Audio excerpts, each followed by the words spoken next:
high school football fans, and we welcome you into Barnett's Stadium.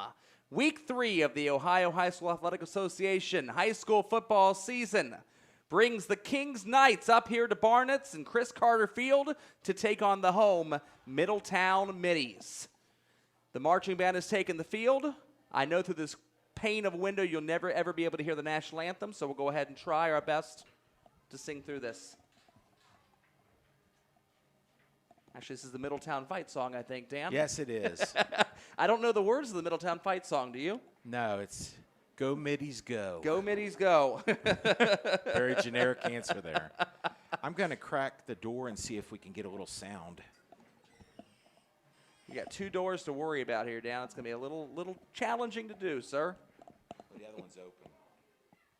I don't think we're getting any sound of the band, but that's okay. That's all right. Well, as the marching band plays the fight song, we can go ahead and start chatting a little bit about Middletown Middies and Kings Knights here.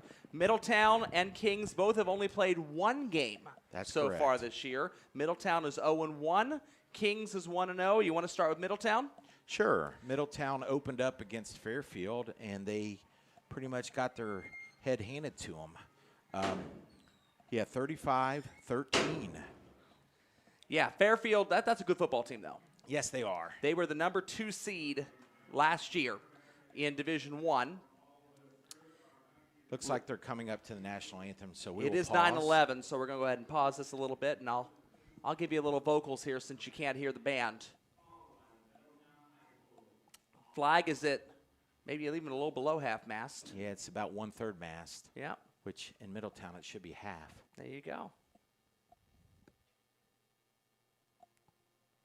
Oh, say, can you see by the dawn's early light what so proudly we hailed at the twilight's last gleaming, whose broad stripes and bright stars through the perilous fight o'er the ramparts we watched were so gallantly streaming,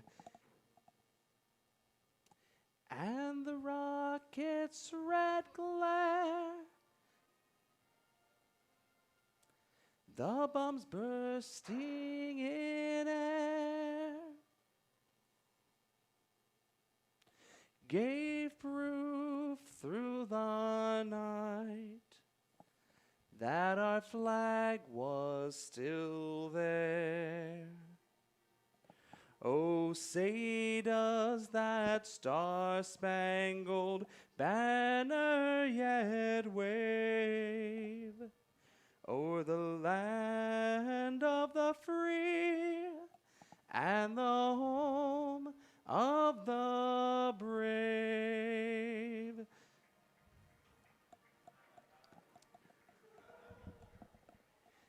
Yeah, Dan, it's interesting with the director of that marching band there. They had a couple of longer pauses there. You're trying to follow the direction there of the marching band director. Well, good solo there, Joe. Oh, my goodness. Joel. It's 9/11. You got to hear the Star Spangled Banner, and there's no way we can hear the band through this thick window of glass here. Be kind of nice, actually, not to have the window today. Yeah, a little it's warm nice. and toasty inside the press box here at Barnes. Yeah, it's kind of old school. It's kind of dusky smelling with a little bit of sweat in here. Picture for any of you Hamilton Catholic community and old John 23rd people that were here from Middletown back in the day, Fenwick people. Think of the Fenmont Center in Hamilton with that kind of painted steel type of smell, very difficult, challenging doors to kind of lodge themselves open. This place has got character. Barnett's opened in 1950. Wow. Holds a capacity of just below 10,000 people. Not tonight, though, of course. It's be 15%, but definitely a big night here for Middletown football and for senior night. And speaking of senior night, Middletown's offense starts and ends and everything in between with their running back, Josh Bryant. Josh Bryant, he's a stud. We were talking to the coaches before the game. There are definitely Division I aspirations for Josh Bryant. He has had offers from pretty much all the MAC schools, and for you, Matt Vogt, out there, he has very much interested in the Michigan Wolverines. So we'll see what happens there. The assistant principal at Middletown, we were talking to him before the game. He said that Jim Harbaugh up at Michigan really liked Josh Bryant, but who liked Josh Bryant even more was Jim Harbaugh's dad. Yes. And if you get Coach Harbaugh Sr., his eye on you, Michigan might have a very nice running back. Josh Bryant last week against Fairfield was the brightest spot of the Middletown offense, had 12 carries, 202 yards, including a 70-yard touchdown run. And doing my Baden High math, that would be 16.8 yards per carry. Oh, my goodness. So 16.8, Dan? Yes, 16.8. So Barry that's getting Sanders it would be done. so lucky. Oh, Absolutely. We all would be. Middletown, they were 1-9 last year. They did not play in week 1.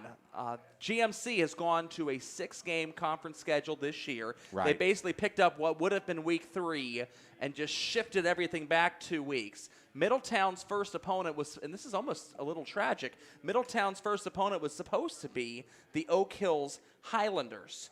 And that was a team that they beat 2 years ago, I believe, in week 10. Okay. They've not played them. They didn't play them last year, and then they didn't get to play them this year, and now they've passed again in the rotation. So Middletown was the first school around the area to kind of close down.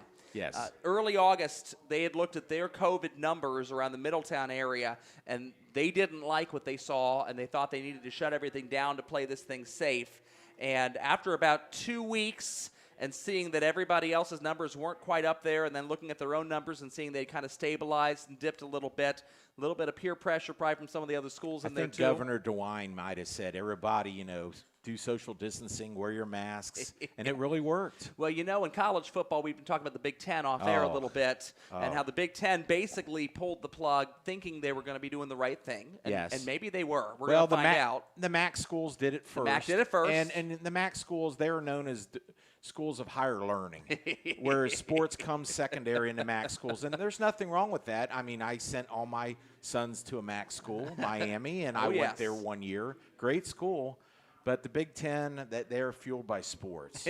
There's no doubt about that. And I did go to Ohio State for The 8 years. The Ohio State University for 8 years, and love Ohio State. And I'm hurting this year, I'll tell you, Joel. I believe it. Well, the Big Ten, I think, thought that they were going to be the first one of the, I hate to use the term Power Five because it's a made-up term that 5 conferences decided to call themselves. Right. But they basically are the 5 movers and shakers in college football. I think the Big Ten decided they were going to cancel. Yes. They thought there'd be 4 other conferences lining up right behind The them. dominoes were going to fall after the Big Ten decided to quit. And right. now, and the now, Pac-12 did too on the same day. Yeah, they did. And now they're kind of looking around and realizing not everybody followed us. No, they didn't. The other 3, ACC football starts tomorrow, I believe, with Clemson and Wake Forest. Yes, it does. And Big 12 will be right afterwards, and SEC will be by the end of the month. And Middletown has had a similar experience, I'm sure, with this. Right. They were going to be canceling, and then it looked like Talawanda for a while might be up in the air. Who knows what was going to happen there? And then all of a sudden, you're kind of looking around and realizing the other people aren't following you. We're playing games here. Yeah. So if we look at Middletown's opponent tonight. Kings. The Knights. They are 1-0. They beat Anderson last week. You ready for this score, folks? 70-34. That wasn't the basketball team, right? No, that was the football team. Okay, very good. All right. So Anderson, apparently, it was King's opponent. They don't believe in playing defense. Right. That's what we heard about them. Right. And so they're full speed ahead, and they're going to try to score 50 and hope you only can score 40. They got into a game like that with Kings, and Kings hung 70 on them. Wow. Their running back, Ty Stilsky, you're going to hear his name a lot tonight. What a game he had. He had 26 carries for 234 yards. Woo-hoo. I'm sorry, that's 29 29 carries, yeah. Yes, but if you drafted him for your high school fantasy football team over Mahomes last night for the Chiefs, he had 5 rushing TDs and 1 receiving TD. That's a lot of points. Oh, my gosh. Oh, my goodness. And my yards per carry, I always have to say that, 8.1. So that's getting it done. Ever so solid. Kings finished 6-4 last year, 13th in Division II, Region 8. The Middies are taking the field to the fight song. We're going to take a quick commercial break, and we'll be right back from Barnett's Stadium. Performance Toyota Superstore invites you to save. Money, that is. Overstocked pre-owned vehicles have forced us to wholesale direct to you. Our loss is your gain. Everything is on sale. Cars, trucks, vans, SUVs. Every deal will be made. Keep your stimulus check and just show up and drive. If you want it, we've got it. Every style, every color, every model. It's used cars for everyone. Only at your Performance Toyota Superstore. Go to performancetoyotastore.com. Never pay more when you shop Route 4. Performance Toyota. Back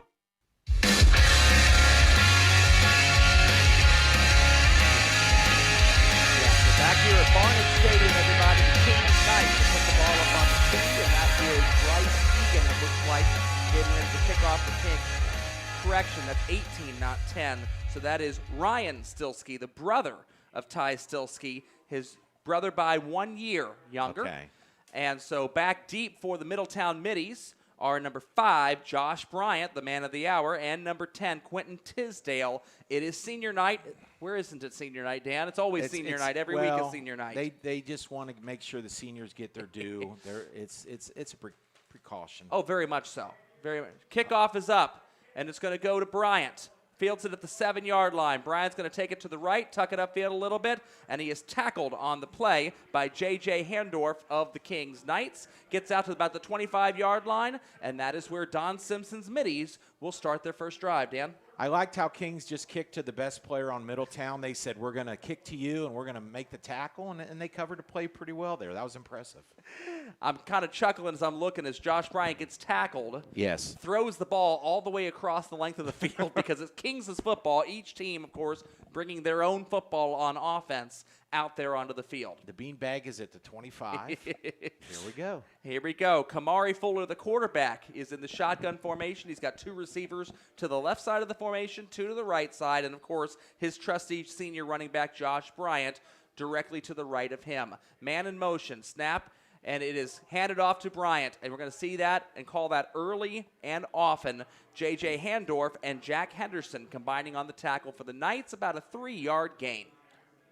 Good defense by Kings. They pretty much just ran laterally and made the tackle. Obviously, they have to know about Bryant. Yes, they must. I mean, all you had to do was put on the tape last week and watch that guy do his damage. Or even pull up the box score. Yeah. That's going to tell you a heck of a lot, isn't it? We couldn't watch tape. We knew. We just looked at the box score, folks. Middletown going from left to right across your computer screen. They got 3 on the left. Yeah. Interesting. Trips receivers. Handoff is again to Bryant up the middle. He's got a little bit of room. And he's tackled there. R.J. Jackson got him late. Did you see him got him early? No, but I saw R.J. save the touchdown. R.J. saved the touchdown. It was that close. He ran right up the middle, and when you're going to spread everybody out, shoot, Baden knows this from last year after week 2. You know, you spread a bunch of receivers out there. It gives you a lot more running room. Kings has 4 defensive linemen, and it looks like 2 linebackers in there because they got to cover the spread formation. 2 receivers to each side of the formation. Ball is snapped.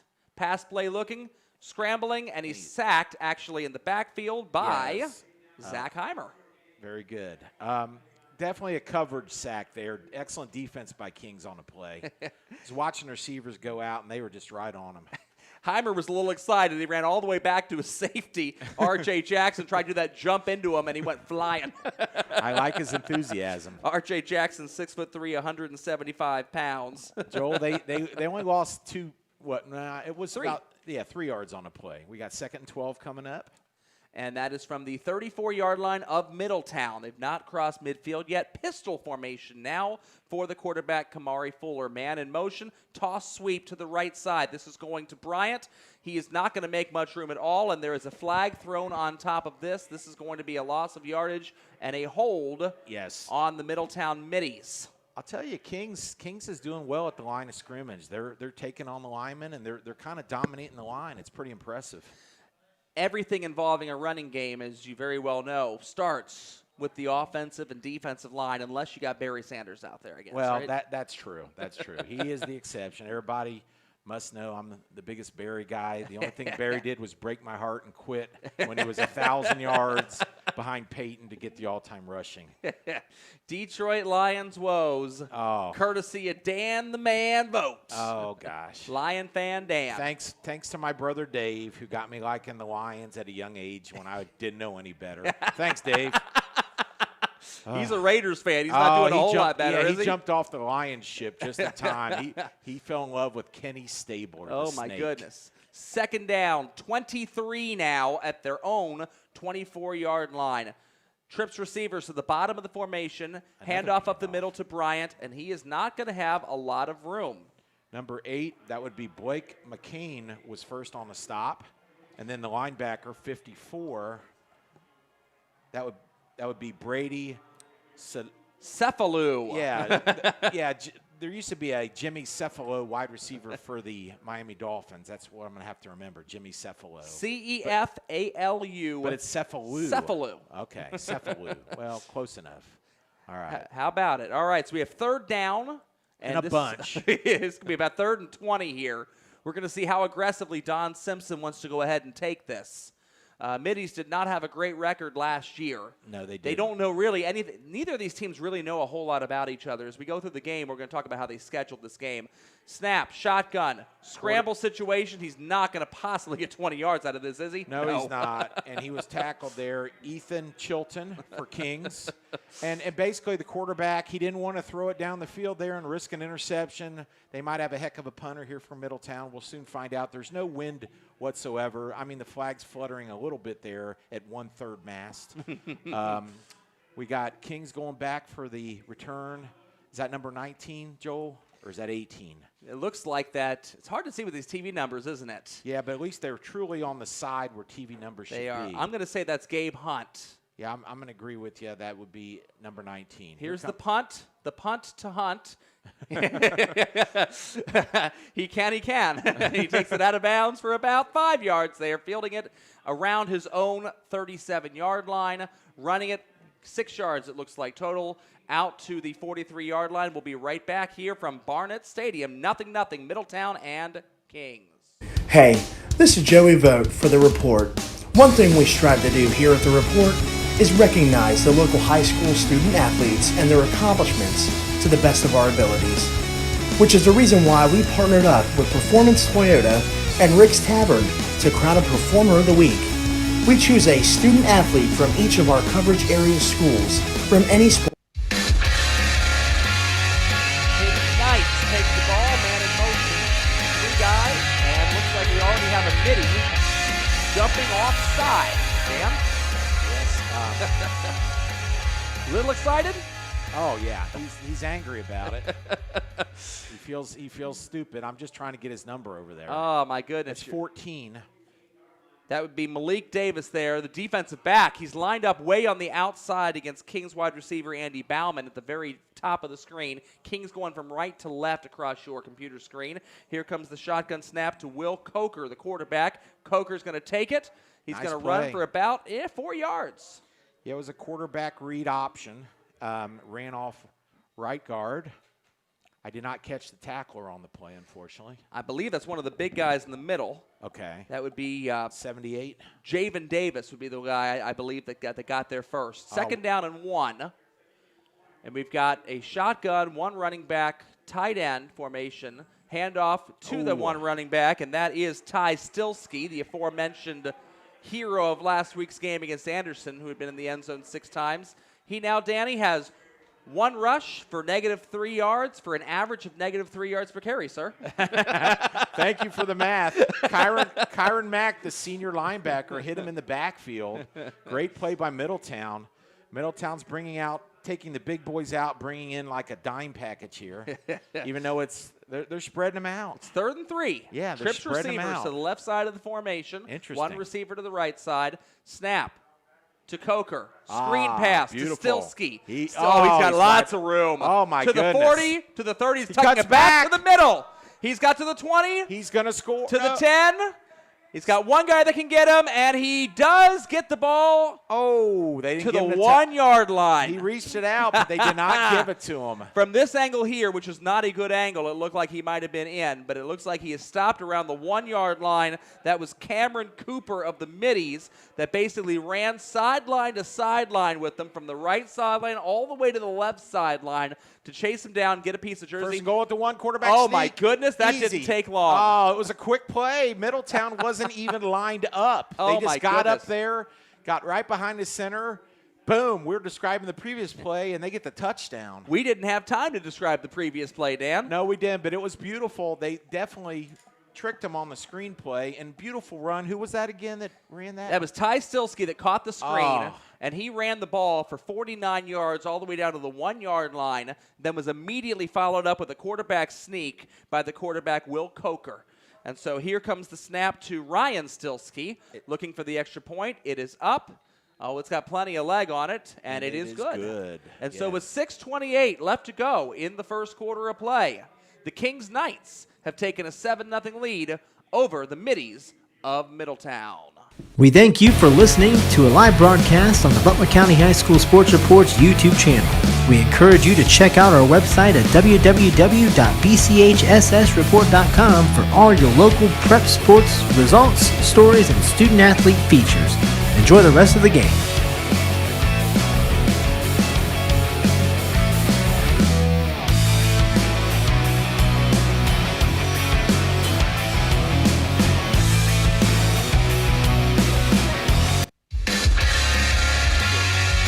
Stilsky on the screen, Dan. Well, the play was on the right, and instead of running out of bounds, which is what a lot of people do, right at the last moment he said, heck, and he cut back and ran all the way across the field and scored. It was just a beautiful run. I was impressed with his vision. It's almost like he was up here in the press box watching the defense. It was impressive. Yeah, you thought he was going to go out of bounds on that play, and then he had other decisions there. And he turned on the Jets. He showed some great speed. I can see why he had that great game last week with 6 touchdowns. Wow. So Ryan Stilsky's going to kick this ball off, looking again for Bryant. And is fielded at the 5-yard line over the shoulder by Josh Bryant. He's out to the 20, out to the 25, looking for a bit of a seam. And a disciplined Kings special teams unit is not going to give him the seam that he's looking for. He's tackled at the 26-yard line, Dan. And that would be, yes, that'd be Sackenheim on the tackle, and he's a linebacker, 6'1", big kid. Big kid. He's a senior. A lot of seniors on the field. Don Simpson, I know, had wanted to get this season underway, and they were very concerned when it looked like Middletown wasn't going to play. This is his 4th year with Middletown, which means his very first freshman class. Those are his seniors. Absolutely. And that includes his quarterback, Kamari Fuller. That includes his stud running back, Josh Bryant, and several others for the Middies. Shotgun formation, handoff again to Bryant. He's going to bounce it toward the outside, and he's tracked down by Brady Cefalu. He lost the yard on the that Knights. play. Nice defense by Kings. I'll tell you, Kings is really just holding their own at the line of scrimmage. And they've needed to. Yes. Dan, one thing I've noticed, I watched the Chiefs-Texans game last night. It was interesting after watching several high school football games. We've done 2 of them together. I've been with Chris on one with New Miami last weekend. Referees at the high school level seem to be rounding everything off to a yard line. Have you noticed this? I noticed it a lot. We'll call this play, and I want to tell you a little thing I noticed too. Okay. On all levels. It's very interesting. Trips receivers to the right side of the formation here. Quarterback, Kamari Fuller, takes the snap, fakes the handoff to Bryant. Deflected. Ball is tipped. Yes, and once again, Sackenheim deflecting the ball, the linebacker. He's having a heck of a game. He made the tackle. He deflected the pass, back-to-back plays for Zach. How about it? All right, what was your observation about the – anytime that any team punts the ball out of bounds trying to do the coffin corner and the ref isn't sure where the ball goes out of bounds, he'll start at the 5 and walk. He'll always put that ball at the 30-yard line, not the 30 and a half, not the 20. It's always an even number. Watch that this weekend, folks, when you watch your NFL For the NFL games, okay. Absolutely. Trips receivers to the right side of the formation. Kamari Fuller receives the snap. Good pressure. Pressured Heimer again in the backfield. Boom. Going to run it forward, breaking through the pocket for only about 2 yards. And that's going to go ahead and end this possession for the Middies. It's going to be 4th down and 8. And that was Max Samelia on the play. Several 4 Kings Knights in the Kings. backfield there, Dan. Yeah, it was a 3 kings and a deuce there. We got 5 minutes to go here in the first quarter. Kings has the early lead 7-0, and they're going to get good field position here, Joel. Their return man, he's back at about the 42-yard line. And that is the return man, number 19, Gabe Hunt. I'm going to say they get about the 50. We'll see what happens. Punt is off. It's going to hit down the ground around the 47 and bounce backwards right at the 50-yard line. Ding, ding, ding, ding, ding. Go to Las Vegas, Danny. Winner, winner, chicken dinner. That's me. All right, we're going to keep it right here with 4:43 left to go in the first quarter of play. The ball did cross midfield and then bounce backwards, and actually 2 referees disagreed on the spot by a yard, and they're not going to put it at the 49.5, as we said earlier. No, they're not. It's going to the 49-yard line of Middletown, so Kings will have a 49-yard field ahead of them, already up 7-0, and looking to get Stilsky out in space again if they can do it. Yes, they would. Here, let's see what they're lining up here. Guy's coming on late, number 19 for Kings. That's Hunt. Okay. So we've got Hunt now breaks out to the right side, a little bit outside the line there. The snap is going to go to Coker. Coker hands off to Ty Stilsky. Ty Stilsky is knocked down with a vengeance. About 7 yards, Dan. Yeah, 7 yards. That would be Tariq Richardson for Middletown. Nice tackle. He just hit him, and he went straight back. You want to win that battle and not let him get a couple more yards after the catch if you can. Nice Or run, after the though. carry, after the contact, I guess, right? Yeah, Hand off again to Stilsky. That was a high snap, brought down by Coker, and then to Stilsky going off tackle left. He's past the first down marker all the way out to the 34-yard line of Middletown. First down and 10 for Kings. Just to visualize what we're seeing here, the running backs are going 3 and 4 yards beyond the line of scrimmage without being touched. That's how dominant Kings is right now in the offensive line. More of a power formation here. Pulling guard. Hand off to Stilsky. Same thing. Right up the gut. Tries to go behind that pulling guard. That was Brady Cefalu that was leading the way there as the guard. Yes. Actually, correction, Kevin Romo, 52, not 54. So he was the left guard. He pulled there, and we got about a 4-yard hurry-up gain. offense here. They're ready to go again. I like it. They are. It's probably going to go right back to now they're going to look over at the sideline. This is kind of an old college Oklahoma State type of technique, right? Yes, it is. Yes, it is. Line up, and then everybody looks over, and they're going to call it. Old Bengal coach Sam Weish actually. Ty Stilsky. Oh, he's got plenty right of up the room middle. here. Past the 20-yard line, he wasn't touched in until he was 7 yards downfield. It was just wide open. I mean, it looked like the old Dallas Cowboy offensive line there, and Emmett just running through and not even getting touched. Kings offensive line, moving bodies. Look, 74 on Kings. I got to look up his height and weight. He is a monster. Adrian Razzo, 6'3". You ready for this one? Yes. 340. Yeah, I can say he's the left tackle. He's the big boy. Beefy. They're running behind him, too. Watch. They are. Here they go again. Hand off. This is not Stilsky, but rather the backup spell halfback. This would be Max Sanella. And Sanella is going to get out for another 8 yards, maybe 7 yards. It was 1st and 10. Now they're all the way down to the 10-yard line. Whew. Maybe the 11. This is a pretty emphatic drive here for Kings. Early in the game, trying to take the heart out of Middletown and just let them know right away we are here and we're better than you. Macho man football, I'll tell you. An old reference there, guys. But, There is a flag right there by the okay. football. We missed that. At the very end. I don't know when that was thrown.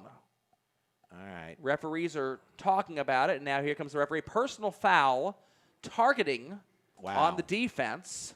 Wow. You know, this is my 3rd game with you, and we've not seen a targeting call. Did you see any of the games you called, Joel? I have not. Okay. And again, I don't know if the targeting rule is the exact same in high school as it is in college. It'd be an automatic ejection. Yeah. It might have just been a helmet-to-helmet contact of some sort there. So it's going to be half the distance to the goal. 1st and goal at the 5. I guess you got to just stay with what got you here, you know. You might as well. I mean, it's shotgun formation, but you got 2 receivers really tied into the offensive line, plus a tight end. Only 1 receiver out wide. Handoff goes to Stilsky. Bounces off the lineman. He's going to score. And to the pylon, and he's in. A 5-yard touchdown run for the man of the hour, Ty Stilsky of the Knights. Boy, the fantasy football fans that picked up Ty, that's 8 touchdowns now in a game and a quarter. Remember, he didn't score a touchdown on the screen earlier. No, he didn't. He didn't. It looked like a touchdown run. It looked like I got to stop myself and think too, but technically Coker gets that touchdown on the quarterback sneak. I put him in a top 10 pick next year for the Ohio fantasy draft. All right. Well, Stilsky is Look, a senior. We have a new extra point guy, 51. Ball is down. Kick is up. That's Alex Deutsch. Okay. It is splitting the uprights. And so, with 2:52 remaining in the first quarter of play, the Kings Knights 14, the Middletown Middies nothing. We thank you for listening to a live broadcast on the Butler County High School Sports Report's YouTube channel. We encourage you to check out our website at www.bchssreport.com for all your local prep sports results, stories, and student-athlete features. Enjoy the rest of the game.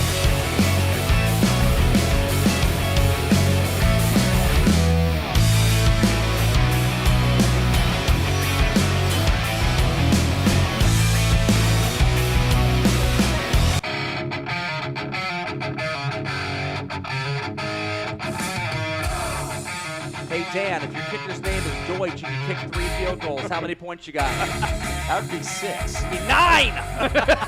Well, doesn't Deutsch mean 2? Means German. Okay. All right. The Deutschland. Not to be confused with Patty Deutsch of Match Game. That's my an old goodness. reference. Old reference. That would be All with you old Gene people. Rayburn, right? Yeah, you got that right. Ryan Steelski out to kick it off.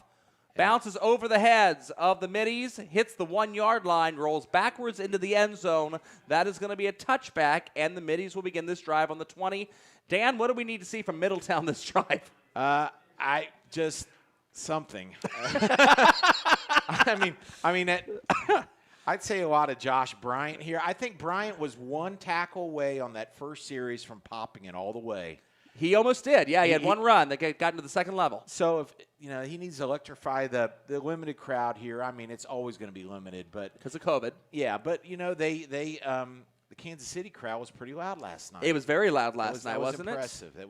There was no piped-in noise there either. Honestly, the Edgewood crowd last week was pretty into that game. You could hear them up on top of the Kumler Field press box.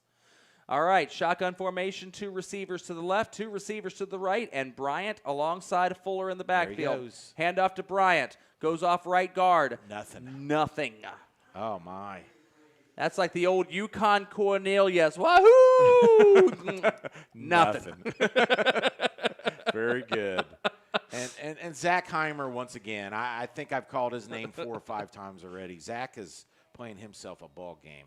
Someday I'd like to be a dentist. Oh. Dentist. Oh, my gosh. 2nd and 9 for the middies. Remember, Bumbles bounce. Bumbles bounce. That's right. Kamari Fuller going to go ahead and receive the snap in the shotgun formation. Man in motion. Handoff goes to Bryant with the man in There motion he as a lead goes. blocker. He's now into the linebacking core and just short of the first down marker. It's going to be 3rd and 1. Dan, what'd you see there? I saw him try and not run up the middle for a change. They swung it wide, and it was pretty effective. He did have a lead blocker. It was a nice run. We got 3rd and 1 here now. Quentin Tisdale, who is next to Bryant on the kickoff returns, was the wide receiver in motion, faking the jet sweep and acting as lead blocker for that play. Okay, let's see. 3rd and 1. They got to run here. We got a don't fullback ahead of Bryant.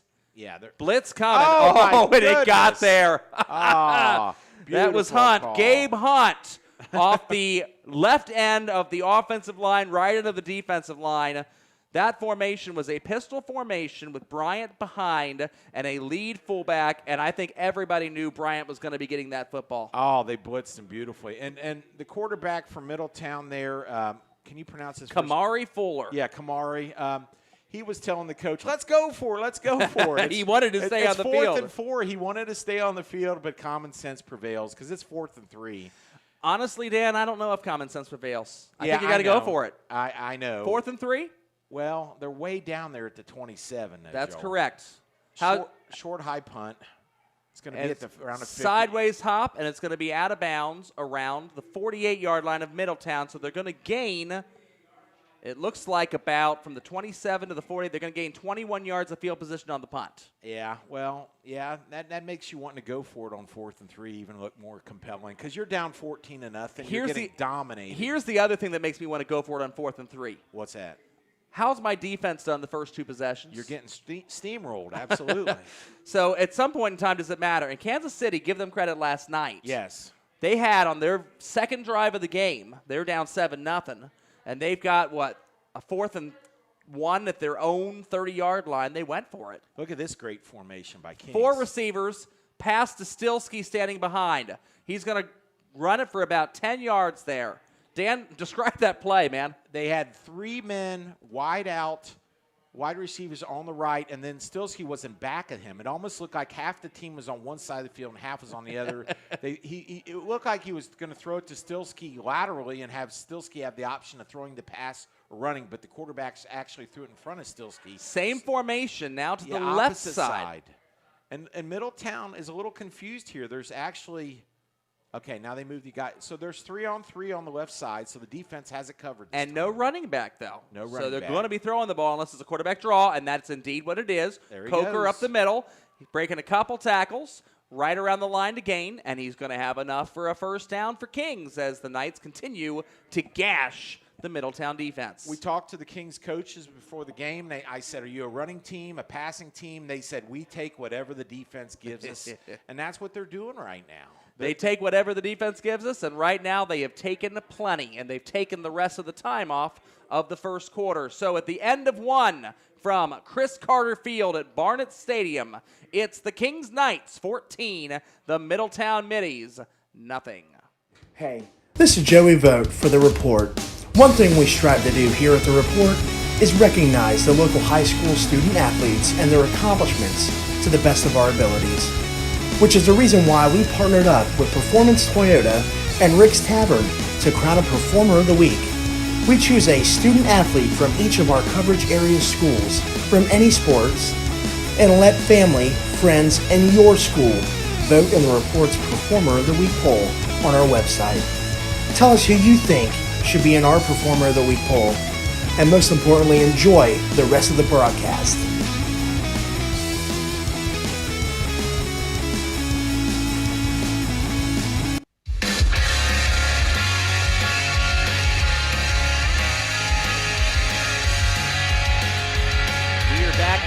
Beautiful Chris Carter Field, Middletown, Ohio. Chris Carter, probably one of the most famous football-playing alums in Middletown history, Dan. Chris Carter, a Buckeye. I grew up a Buckeye. Just a fabulous player, fabulous pro, Hall of Famer.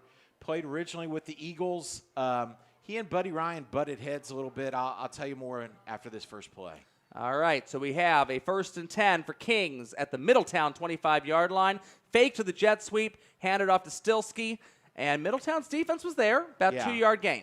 About 2 yards. Back to Chris Carter. He was criticized by Buddy Ryan for not doing the dirty things like blocking downfield. And he was cut from the Eagles because Buddy Ryan said all he does is catch his touchdowns. Is that amazing? That's a rough place to be there. All he does is catch his touchdowns. Bad snap. Handoff to Stilsky. Coker picked it up. And Stilsky's going around the left. Cuts it back to the right. Runs to daylight through the defense and was never touched. It was like the screenplay in reverse there. This time he went left, cut across the field, went right and scored, whereas the last time on the screenplay he went from right to left. Boy, he has some open field moves. He just runs the daylight. He sees the field. It's like no one knows where he's going but him. And that was on a low snap. Yes, it was. Credit to Will Coker, the quarterback, for picking that up, not panicking, and getting it into Stilsky. Now Stilsky's brother's back for the extra point, not the Deutschman. Not the Deutschman, that's right. Ryan Stilsky. All right. Extra point up. It's good. Extra point is good. We got 11:26 left to go in this game, and it's starting to get in the half. Ugly early. Or yeah. In the half. You're right, Dan. Thank you. It might be the game. You're right. You're right. In the half. You know, you talk long enough, and you're going to end up saying a couple things. Well, what does Tommy Thrall say? Words are difficult. Yeah. Well, I mean, it's the Stilsky show here today. I mean, we were thinking we were going to see old Josh Bryant from Middletown just tear it up. You know, Michigan guy. I'm an Ohio State guy, so if Josh doesn't tear it up, That's fine, if he likes to go to Big Blue, that's his thing. But Michigan's a great school. They got great helmets, great uniforms. Oh yeah, a classic. Definitely a classic uniform. Yep. Absolutely. LaSalle leads Lakota East 14-0. That's kind of the sister game of this one tonight. Okay. Very odd for a GMC school to be playing a non-conference game, given that they were supposed to play a 6-game conference schedule, all 6 in the conference. So we have Stilsky getting ready to kick off. We'll hit that subject more here in the second quarter. Yes. Short kick, poached it. He's got a shot for an onside kick recovery, and my it goodness. trickles out of bounds. Oh, my goodness. It was a little pooch kick, and the Middletown players did not even see the ball in the air. It was like, is Kings going to get this ball? But the ball hit and went out of bounds. And give Kings credit. I mean, they must have studied film or something, because they saw that they were not aware on that play. Middletown was completely unprepared. And very fortunate that they did not get that onside pooch kick recovered by Kings. That ball was not an onside as far as a squibber. That was a straight airborne end-over-end kick that went about only 20 yards in the air. It went right behind the first line of Middletown kick returning guys, blockers, and the second line we there. Got a flag down here. Landed. What are they? Well, the flag is going to be for kickoff out of bounds. Okay. That is technically a penalty. Obviously. So, yeah, you got That's the flag there. They're going to actually move that up about 4 yards to the 40-yard line. 41 maybe. 41. 41. Okay, they're going to give it 5 yards from the out-of-bounds spot, apparently. Okay. And it's going to be first down and 10 for Middletown at their own 41-yard line. So because Ethan Shilton was not able to fall on that ball before it went sideways out of bounds, Middletown with good field position. Toss sweep to Bryant. Running to daylight around the outside. Got a couple blocks. Yes, you can see the speed there on that play. Going to pick up about 8 yards on the carry, maybe 9. They're going to put the beanbag at their own 49-yard line, so an 8-yard run there for Josh Bryant. That formation, again, pistol with the fullback, and they went ahead and ran behind the fullback, running it wide. I think Bryant's had a little more success running it wide than up the middle this game. Yeah, I think up the middle, it seems like Kings is controlling the line there, so run them wide. See if you can go ahead and use the athletic advantage of Bryant to get around some of those linebackers for Kings that might be a little more disciplined but not quite as fast. It's easy to tell him, too, because he's got turquoise shoes and gloves on. Bryant's going to run up the middle this time and only get a yard. Middletown's uniforms as they go from right to left on your screen. Dan? Fashion Police here. Middletown is in a gray uniform with a purple number. They do have the side TV numbers in the right place on the side of the sleeve. They have the stripes across the shoulders, kind of like the Indianapolis Colts, but their stripes actually extend the full length of the shoulder pad, or close. The Colts are cut short. We'll go on to the other. We want you to actually visualize these teams. That's too. right. We have to be your eyes and ears because of COVID, right? That's correct. 3rd and 1. Pistol formation. Bryant behind the quarterback, Fuller. Nice. Slant pattern. Nice. Hit him. Nice. On the outside. And that was about a 10-yard gain on the play. And the receiver, I'm looking at, is that number 3 there, Dan? I'm trying to see who that was on the outside there. I think it is. Cameron Jr. Yes. And Cameron Jr. was another one that Middletown was saying has got a couple scholarship offers looking ahead of him. Cameron Jr. is a senior. Forget his last name. Yeah, I'll come back to that play in a minute. I'll tell you why it was a good play especially. Toss sweep to the left side. Bryant. Oh, we got going to be tackled from behind by number 5, J.J. Handorf, and 2 different flags from 2 different angles, probably for the same action, though, Dan. Okay. Let's see. Holding, maybe?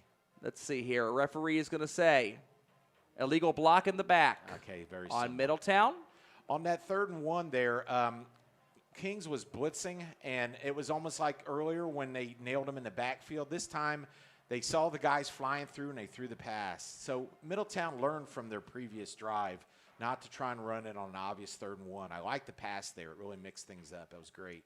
The penalty is going to be marked off not from the line of scrimmage, but from the spot of the penalty, which was 3 yards already in the backfield. So 13 yards for the penalty there. It's going to be first down and 23. Wow. For the Middies. We got 2 split out to the right, wide receivers, 1 to the left. Pistol formation. Another pistol. Here comes the snap. Fuller has got an open Hyman going after him. Boom! Shakalaka! Says Zach Heimer. That's Heimer again.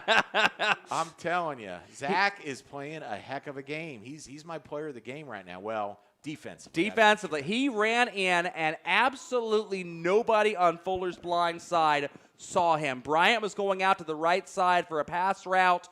You had no tight end off the left tackle there, and Heimer does the Heimer maneuver. That's impressive.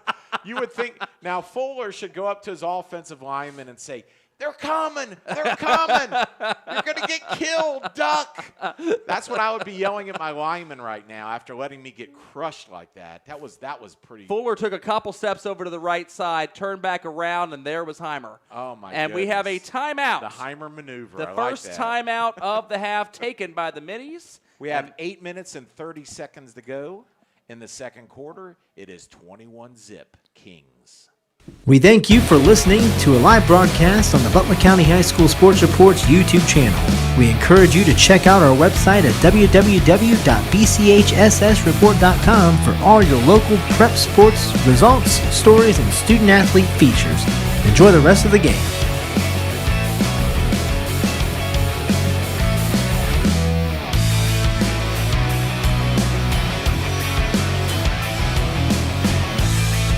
Never pay more when you shop Route 4. Performance Toyota.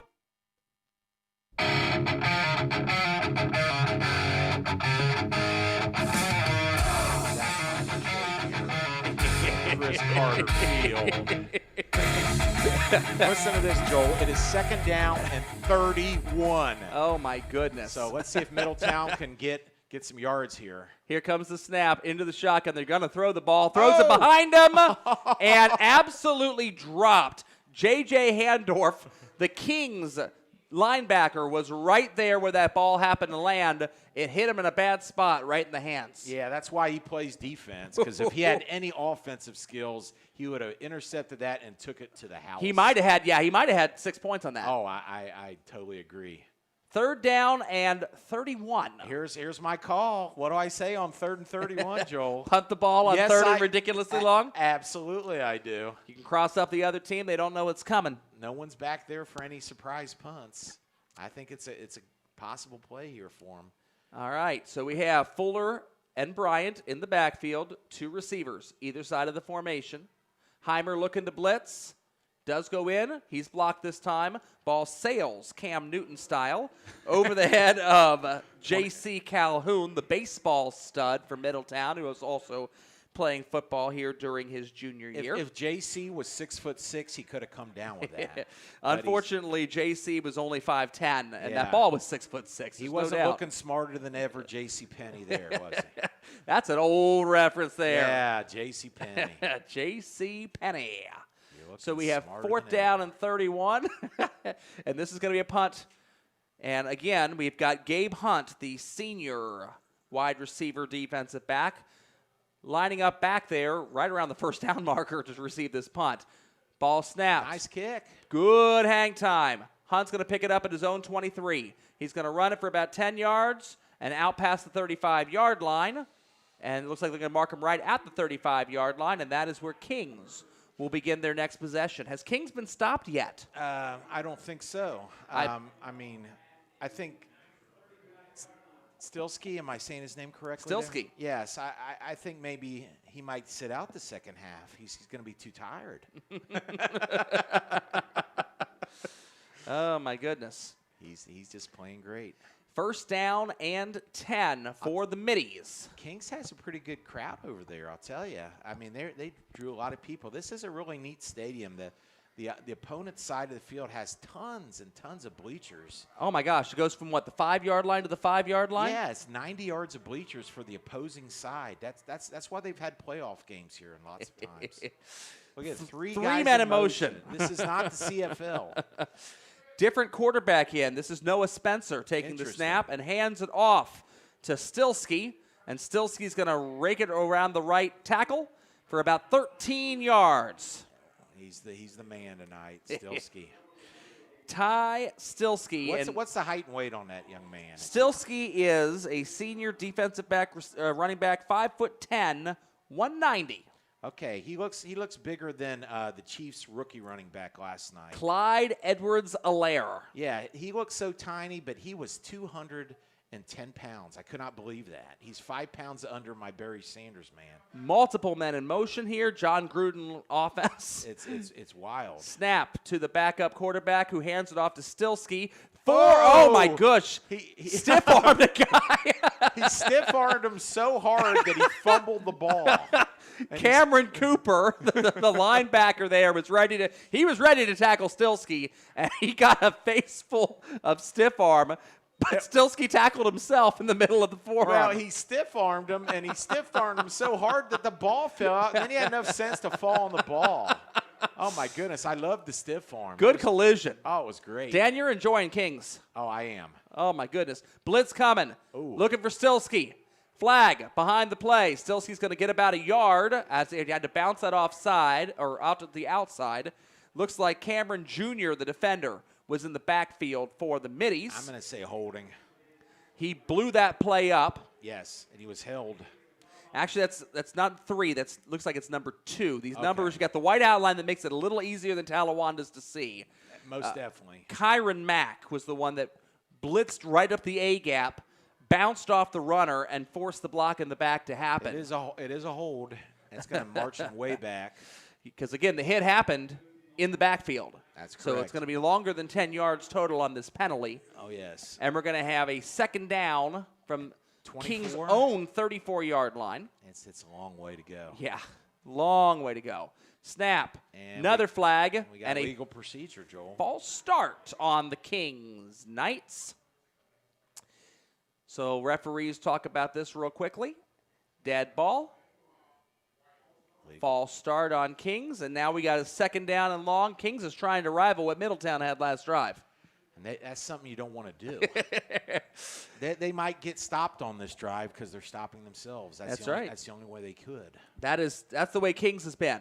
Yeah. Unfortunately, that's what happened to Mount Healthy last week against Edgewood. Edgewood, absolutely. They stopped themselves with fumbles, and Edgewood took advantage of them last week. So we have shotgun formation, 5 wide receivers for Noah Spencer, the junior quarterback. And now a running back comes in, Max Sanella. Handoff goes to Sanella up the middle. He's going to gain about 1 yard. That's going to leave a lot of meat on that bone for third down. Yeah, it's going to be about 3rd and 25 here. 3rd and 27. Goodness, even worse. Good estimation, Dan. Good estimation. Okay. That's okay. So 3rd and 27 for the Knights. We have 6 minutes and 10 seconds to go here in the second quarter. This is where you don't want to do anything stupid, right? If you're Kings. I like that screen pass. Is Stilsky out there? I don't even see him out Stilsky's there. not out there. They got Sanella, the backup. He's taking oxygen on the sidelines probably. One running back, quarterback, takes the shotgun snap. Looking long, down the sideline, streaking, number 19, Gabe Hunt. Ball ever so slightly overthrown. I don't know if he comes up with that ball inbounds anyway. He was really pinned against the right sideline. Yeah, Cameron Jordan was on the coverage. Excellent play. He's one of the Middletown captains, one of the studs that the coaches told us about in the pregame. Yes, Cameron Jr. has apparently got offers from the Big 12. That's excellent. So we'll see if he ends up going down there. Junior is a senior. All right, let's see if old Josh Bryant here from Middletown, he of the turquoise shoes and the purple and gray uniform. Let's see, whose team colors are those? Purple and turquoise? Yeah. I don't know if I've ever seen a purple and turquoise combo before, Dan. I guess Seattle might be the closest. Closest, yeah. With their green and here's the punt. Rugby-style end over end. It's going to go sailing straight out of bounds, and a scrum back by the punter. yeah, and the ref is watching it and not calling any penalties. He's letting them fight there. Kind of looked a bit like a hockey fight. Two of them kind of got a little bit arm in arm there. No swings were really taken. The two of them kind of took each other down. And just like a hockey fight, the ref just backed off and let him have fun. It was Cameron great. Jr. and Blake McCann are the two guys there in the scuffle. And, yeah, you know, when they both hit the ground, they both kind of got up and they walked their separate ways, and boys will be boys, as they say. And we really didn't – we neglected to tell you the punt was kind of shanked a little bit, don't you think? I mean, Middletown's starting here at the 50. So this is the drive that they really need. We got 5 minutes and 39 seconds. We need to see the Middies get on the board here and make this a football game. They've got to get a couple first downs. Absolutely. They've had no success offensively. Touch pass going forward to the jet sweeper. It's going to be stopped for no gain there. That reception for Middletown was by number 25, and that would be J.C. Calhoun. He basically ran from the right side of the formation toward the left. The snap was done before he got past the quarterback. The quarterback kind of touched past it, almost like a little shovel pass and forward. Big Brandon Lewis for Kings on a tackle. He's a big defensive lineman. How big is he? Goodness. 290. 290. Big boy. Defensive lineman for Kings. Kings got a like few he- big bodies there on the line. Yeah, they do. 2nd and 9 for the Middies. Back out to Calhoun. He's going to be wrapped up by Hunt. He's got maybe a yard, maybe 2. Yeah. Good defensive pursuit. Hunt did not officially tackle him or bring him down, but he held him up long enough to let his buddies get there on the play.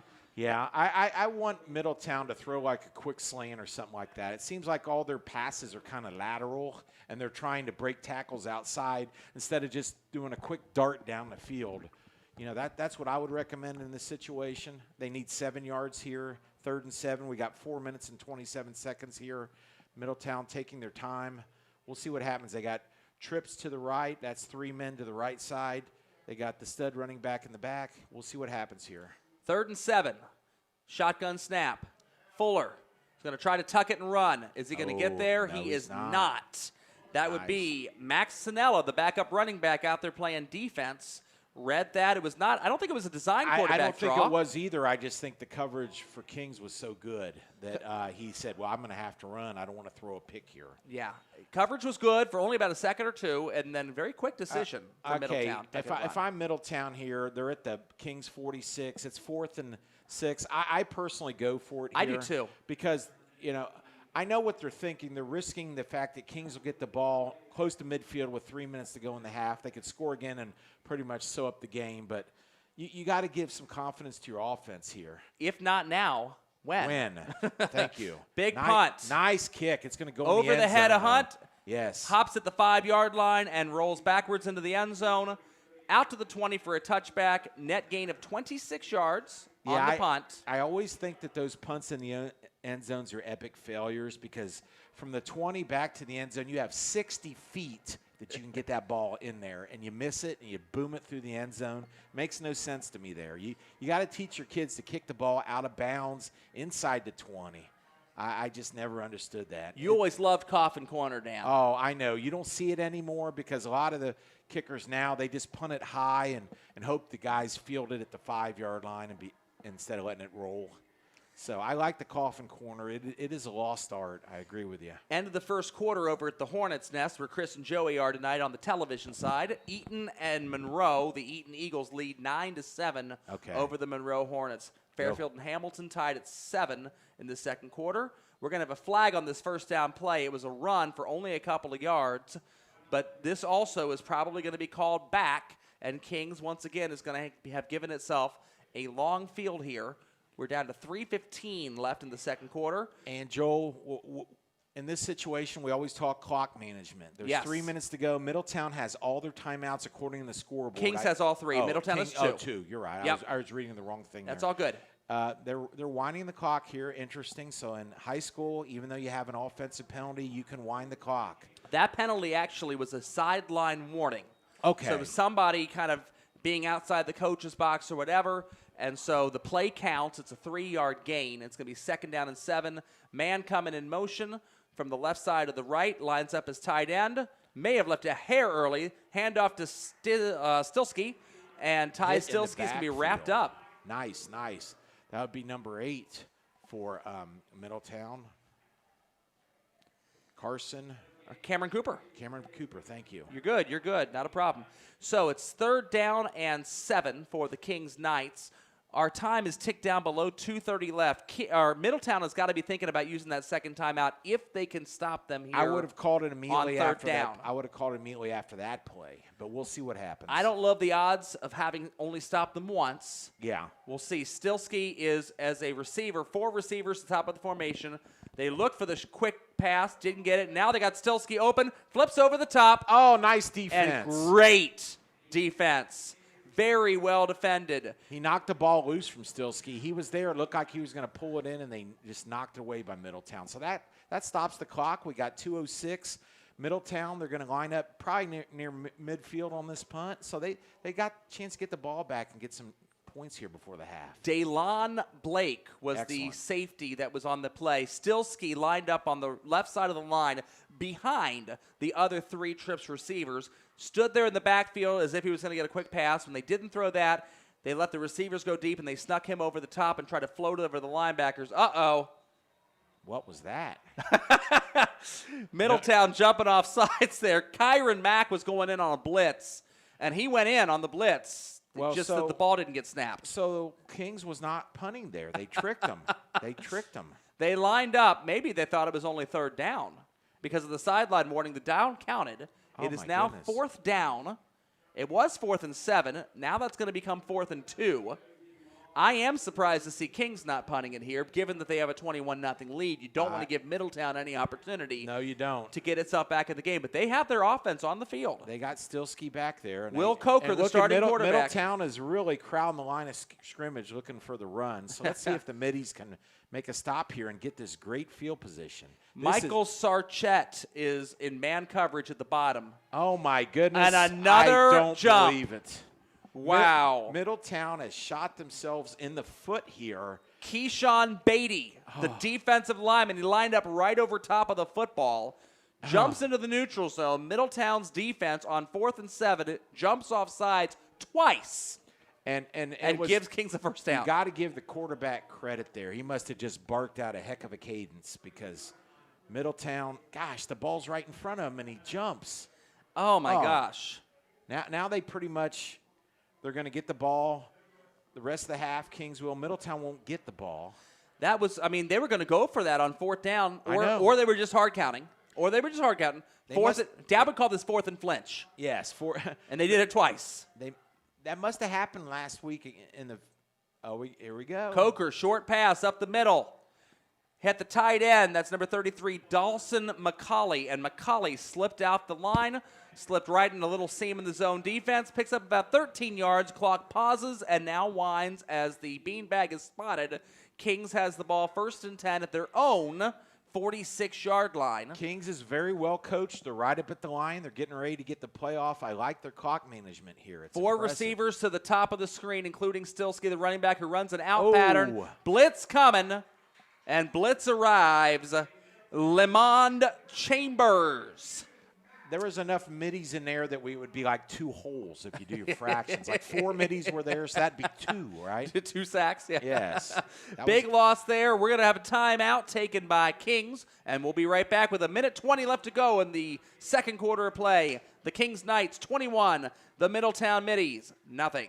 Performance Toyota Superstore invites you to save. Money, that is. Overstocked pre-owned vehicles have forced us to wholesale direct to you. Our loss is your gain. Everything is on sale. Cars, trucks, vans, SUVs. Every deal will be made. Keep your stimulus check and just show up and drive. If you want it, we've got it. Every style, every color, every model. It's used cars for everyone. Only at your Performance Toyota Superstore. Go to performancetoyotastore.com.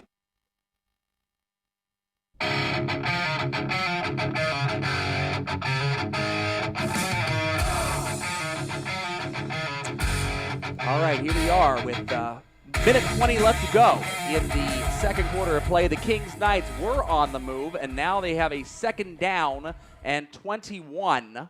Thanks for turning my mic up there, Joel. I appreciate that. The little knob was not turned all the way up.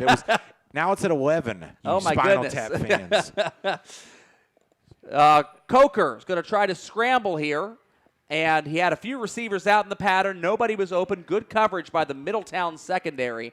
He's going to pick up about 3 yards on the play, and so it's going to be 3rd down and 21. For A minute and Kings. 3. Did Middletown stop the clock Middletown is now taking a timeout. That is their second timeout. Nice timeout by the Middies there. Unless Kings themselves, no, I think Kings took the previous one. Okay. I think so. Kings, I think, has 2 timeouts remaining. Middletown has 1.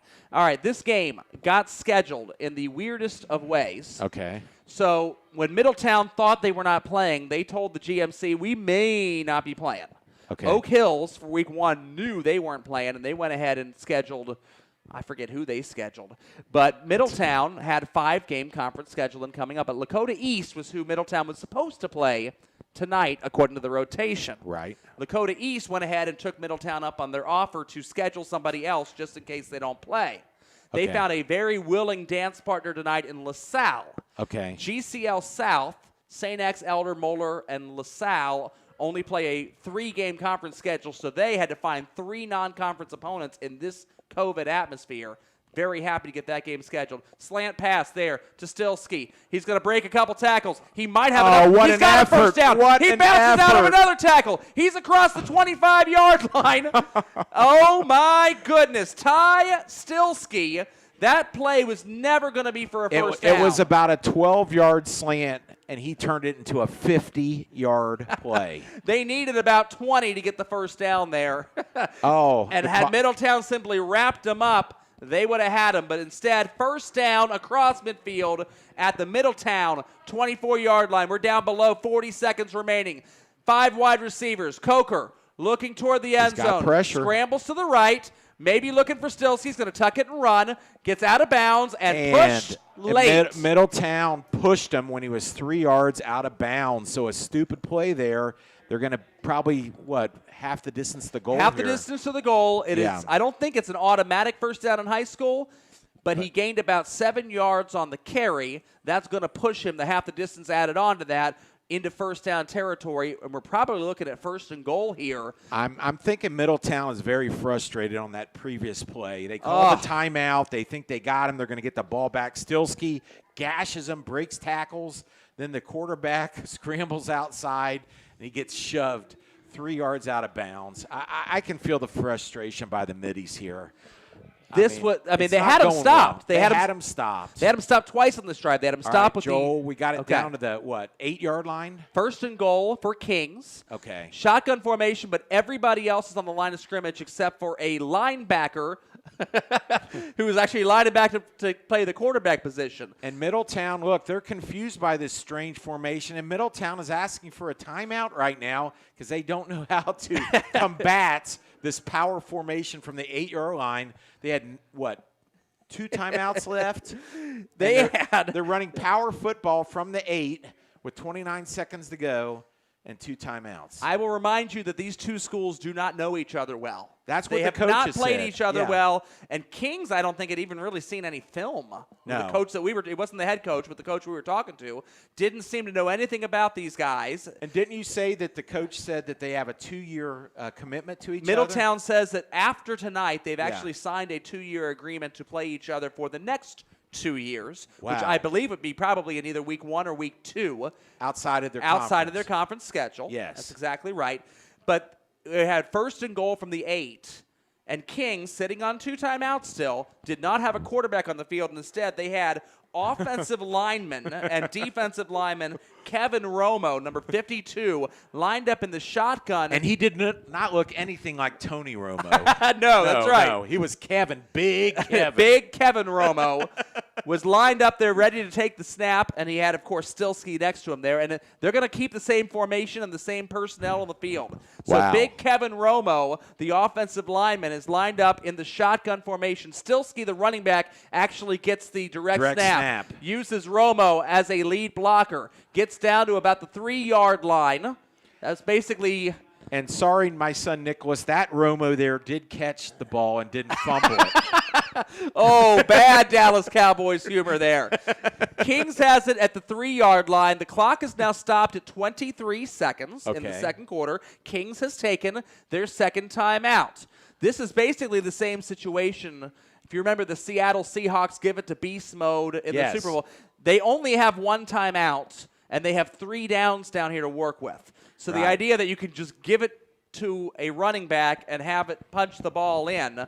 If you don't get it, you're going to have to use your third timeout in order to make this work. So you might call a passing play here. No, you on don't, second and because goal. someone will intercept it. Malcolm Brown? Yes, Malcolm Butler. The Butler did Malcolm it. Brown was the running back for the LA Rams last year, I Yes, think, right? Malcolm Butler was the New England Patriots. And he really never did quarterback. anything after that, but that was his claim to glory. I believe he's now a Tennessee Titan playing Is for he really? Vrabel down there. Yeah. Oh, okay. Fantastic. All right, so here we go. go.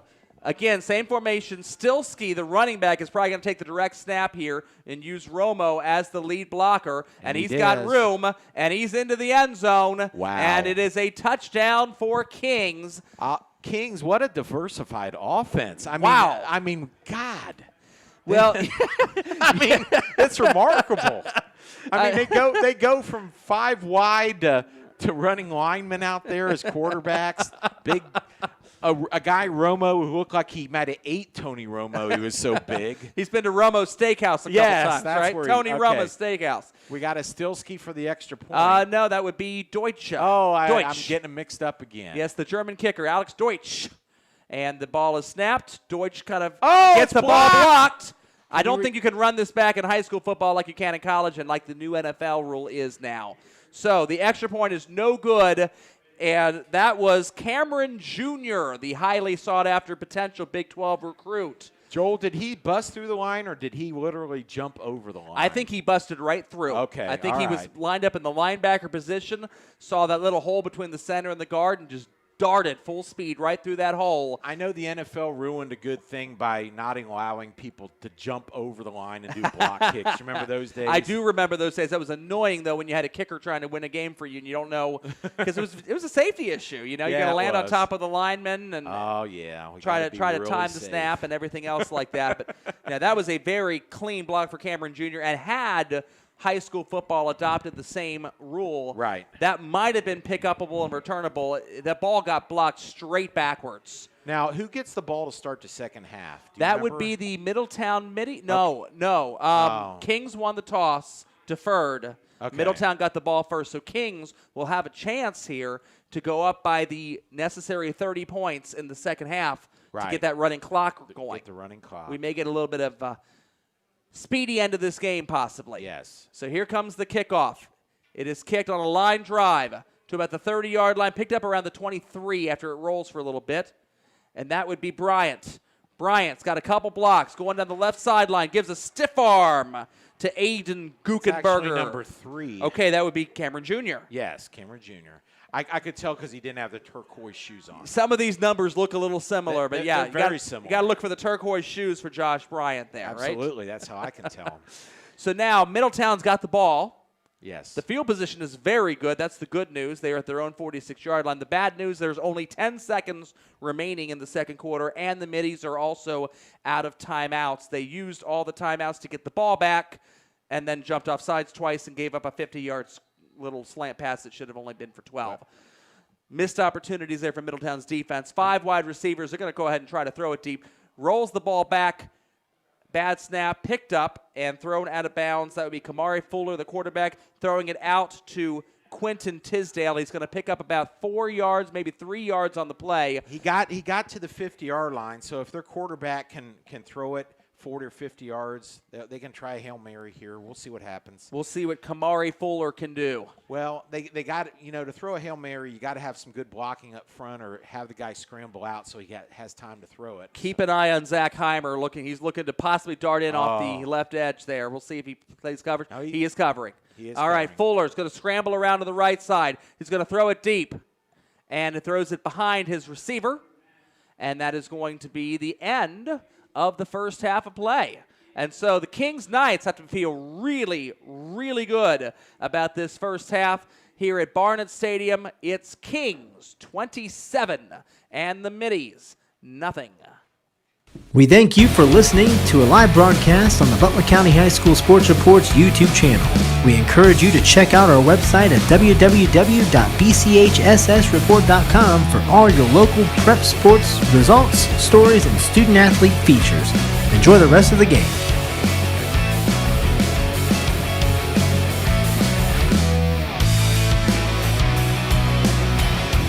Performance Toyota Superstore invites you to save. Money that is. Overstocked pre-owned vehicles have forced us to wholesale direct to you. Our loss is your gain. Everything is on sale. Cars, trucks, vans, SUVs. Every deal will be made. Keep your stimulus check and just show up and drive. If you want it, we've got it. Every style, every color, every model. It's used cars for everyone. Only at your Performance Toyota Superstore. Go to performancetoyotastore.com.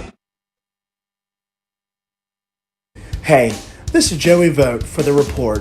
One thing we strive to do here at The Report is recognize the local high school student athletes and their accomplishments to the best of our abilities, which is the reason why we partnered up with Performance Toyota and Rick's Tavern to crown a Performer of the Week.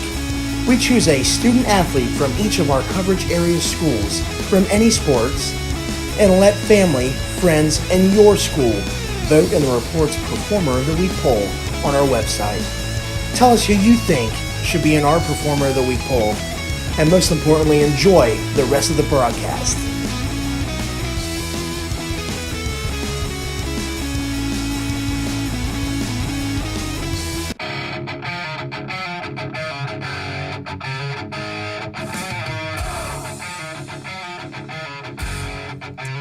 So we're back here at Barnett Stadium with the score of Kings 27 and Middletown nothing here on Friday night, September the 11th of 2020. And Dan, you pulled out something on your phone here. Let's go ahead and let's see what you got here. On the evening of September 10th, 2001, 2,977 individuals went to bed for the final time. They all woke up the following day, got dressed, said so long to their families, and ventured out into the world. They did so expecting to return home that evening, as they always did. They did return home that day, but not to their earthly home that they left in the morning.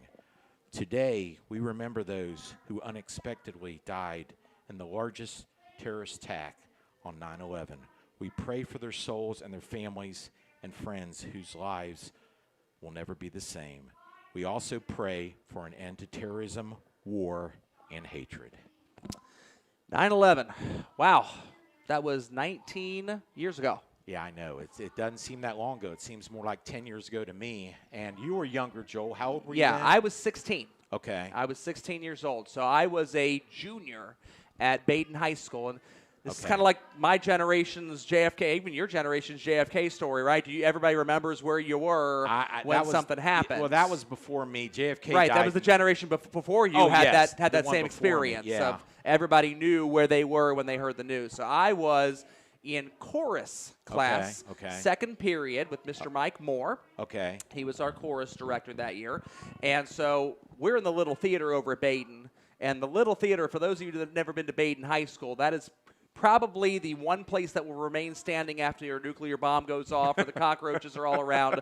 It is buried very, very deep into the one side of the building there with the Yes. gymnasium built over top of it. Yes. And so we're way down in that pit. Has good acoustics, though, for the theater. Oh, doesn't it? well, yeah, and you had the old moldy carpet. I think it was right before they had replaced that. And so we're down there in the little theater singing and doing and none of us have any idea Right. that anything has happened at all. And the bell rings, and we get up to leave class, Right. and we head all to our third period classes. Yeah. And my third period class was math with the late Linda Wimmers, who the religion office at Baden is named after. Interesting. Okay, and so she has the television turned on Right. in room 020.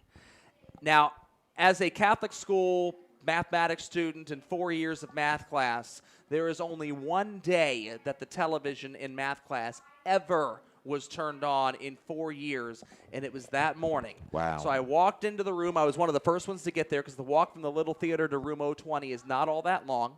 Okay. And I got inside the room, and I saw Mrs. Wimmers watching television. I couldn't even really see what was on the TV yet, but I Right. knew it had to be bad. Okay. I knew something had to be up. Right. Because why on God's green earth would Mrs. Wimmers, the math teacher, have the television on? Correct. And as we all in the honors math class started gathering, and we just kind of started standing around that television screen, and not really a word was said. There was no announcement like teachers turn on your televisions. There was nothing. It just we were there in the room, and we just all were watching as one tower was smoking, and then of course we saw the second plane on live television. What was the reaction of your classmates? Did they get to see like the second one fall like most people did? We saw in that class we saw the second plane hit. Okay. And I believe by the end of class we saw the first tower fall. Okay. I don't think the second tower fell during that class. And of all classes that weren't airing the television, it was my history class, the fourth period, that didn't have the TV on, which I thought was particularly odd that, history is happening before our eyes. And the TV was not on in that room. That's when the second tower fell during then. But I even took my lunch break and went into Mr. McCabe's room. Marketing just turned the TV on because all day long, I just wanted to watch the TV. I just wanted to see what was going on. Well, you have such a good memory of that. I mean, the detail in which you told that was amazing. Mine was just an ordinary morning. I was listening to a show called The Two Angry Guys. They were Richard Skinner and Tom Gamble. They used to do a morning sports show, and I always like to listen to sports in the morning and get my shower before work and go in and do some dentistry.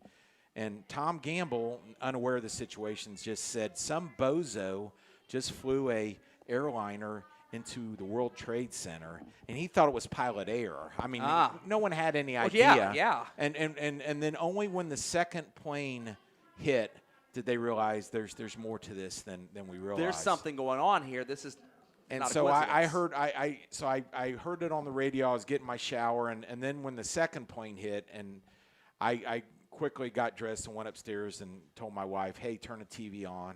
This isn't good at all, guys. And the thing I remembered was the very next day how they stopped flights throughout the United States. That's right, they did. And I looked up, and I would do things like I like to look at the sky. I like to look at sunrises, and I just looked up at the sky, and I thought, wow, it's so peaceful. There's no planes, and there won't be any planes flying the entire day.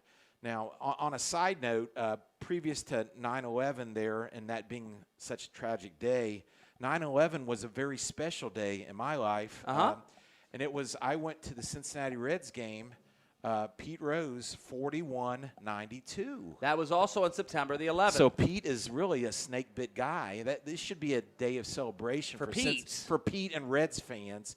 But 9/11, of course, being a tragedy that is now. Right, absolutely. I believe that was against the Padres. I think San Diego was in town. It was at Riverfront Stadium. Yeah, that's right. Steve Garvey, I think, was at first base. It was a hit to left center field. That's right. I remember seeing the replay. I was a half of a year old, I believe, at the time. Wow. What, 85? Wow, you are young. Was that 1985, was that? Yeah, it was 85. And ironically, me and my friend Pat Linehan, we wanted to get tickets for that. In the previous game, Pete did not get the hit. So we thought, well, we'll buy the tickets for the next game.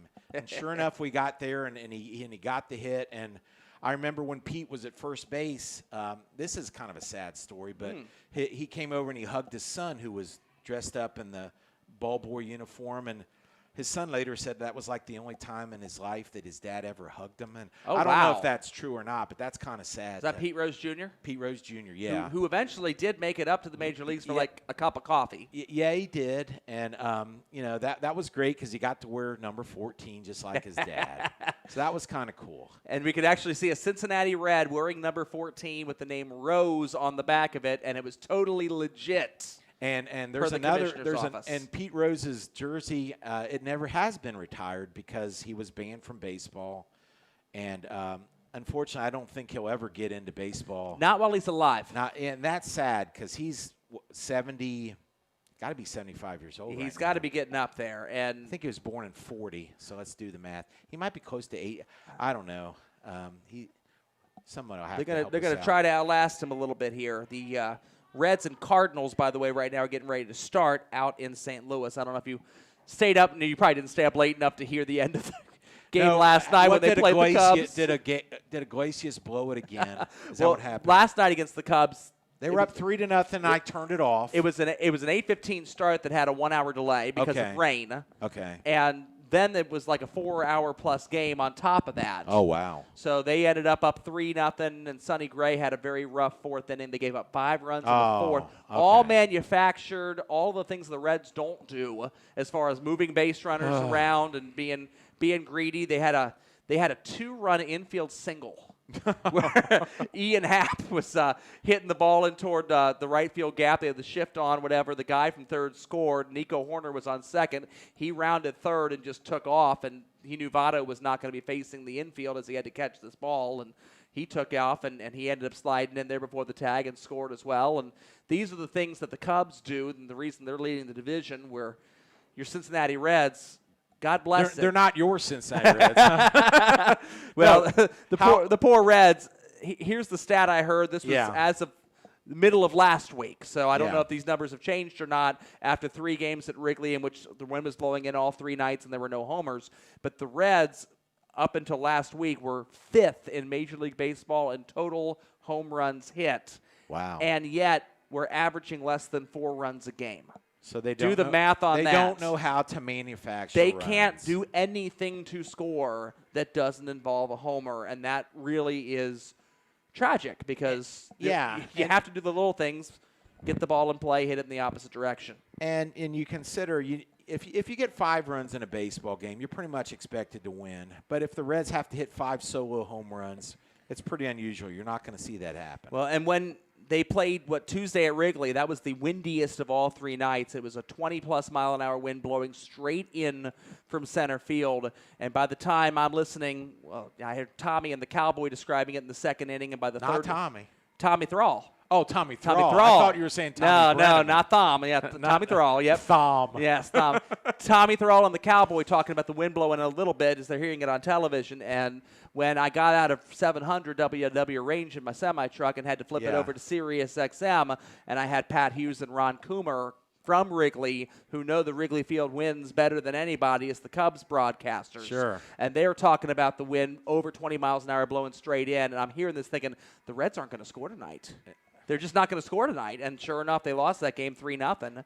The next night, they hit a 3-run homer from Moustakas, straight line drive into left center field. And that was all they had all night long there. And they won 3-0. What a weapon when you have that wind blowing against the Reds. Oh, my gosh. Because the Cubs can manufacture runs. I know no one really cares our opinions about the Reds, but do you think it's the GM's fault? Do you think it's the manager's fault? What do you think it is? Do you think Votto is just kind of went to hell in a handbasket, and his $28 million contract is holding the team back? Well, you don't know. David Bell, the manager, is part of a baseball family and probably has forgotten more baseball than I'll ever know. Right. But one thing that seems to be bad across Major League Baseball, and in specifically for the Reds, is that people don't know how to bunt and how to put a ball in play. And Hughes and Coomer last night on the Cubs radio network were actually giving the Cubs compliments about just put the ball in play, put the pressure on the defense, send a runner to force an extra throw to have to be made. And the Reds, the more pressure you can put on them, the better off the Cubs were as they came back, took over that game, and eventually took an 8-5 lead by the end of the 8th inning and wrapped that thing up. But I would think, looking at the shifting that goes on in baseball, and you see it when you watch television, it's almost gotten cartoonish. Yes. The exaggeration of the shift. 3 infielders to one side, the pull side, the other infielder almost even with second base in some cases. And I have to wonder if you are indeed professional hitters and the best hitters in baseball. My goodness, can you not slap a bunt down? Can you not go the opposite way and just take your base? And I got to think, if I'm a baseball manager, and I'm not a manager, and I never will be, but if I were a major league manager, I would think I would go into a season, and I would say, everybody, I don't care who you are, Votto, Winker, I don't care. If they shift on you, you will lay a bunt down. We're going to work on it all spring training long, and for 2 weeks, we're going to do nothing but bunt every time that shift comes on. You're going to have a whole bunch of hitters batting .400 2 weeks into the season. What is the analysis called? Cybermetrics? The sabermetrics. So basically, they're just saying Votto's up here, and 96% of the time, he'll hit the ball to the left side of second base or they've the got right it all side. broken down So that's why they put detailed. the huge shift on. Exactly. But if you can learn how to hit the ball to those places the sabermetrics say that you can't, you are professional baseball hitters, then all of a sudden the other team won't be able to shift on you because they'll have to play you straight up honestly. So now you're batting 400 2 weeks into a season, and now you have a more friendly infield to be able to continue getting your batting average going against. That's the strategy I think that I would take if I were in that shape. But unfortunately, it's not good.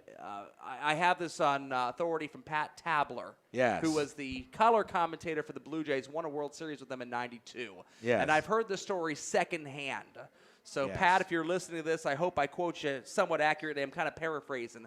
But there was a Rockies hitter that did really, really, really well at Coors Field in the altitude named Troy Tulowitzki. Okay. And he was like an MVP candidate for a couple years in Colorado, and he ended up signing a big contract with the Toronto Blue Jays, and his numbers just took a nosedive when he couldn't play half his games in the altitude at Coors Field up there in Toronto.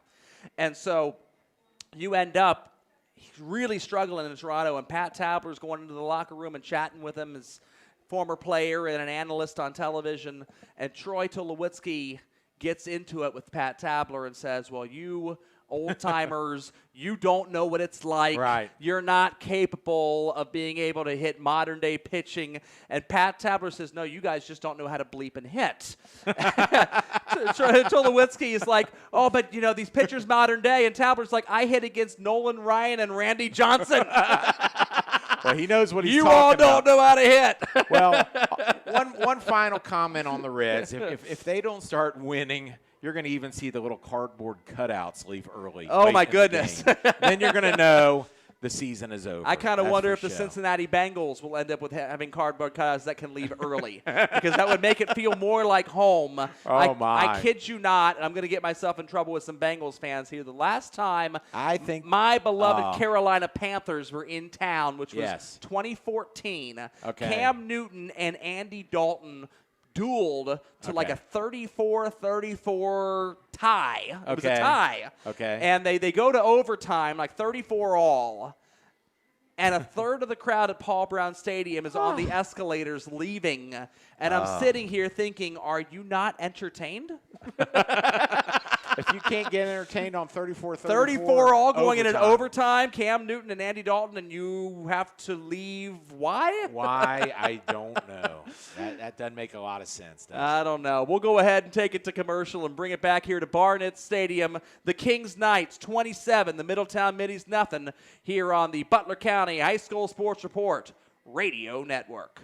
Thank you for listening to a live broadcast on the Butler County High School Sports Report's YouTube channel. We encourage you to check out our website at www.bchssreport.com for all your local prep sports, results, stories, and student-athlete features. Enjoy the rest of the game.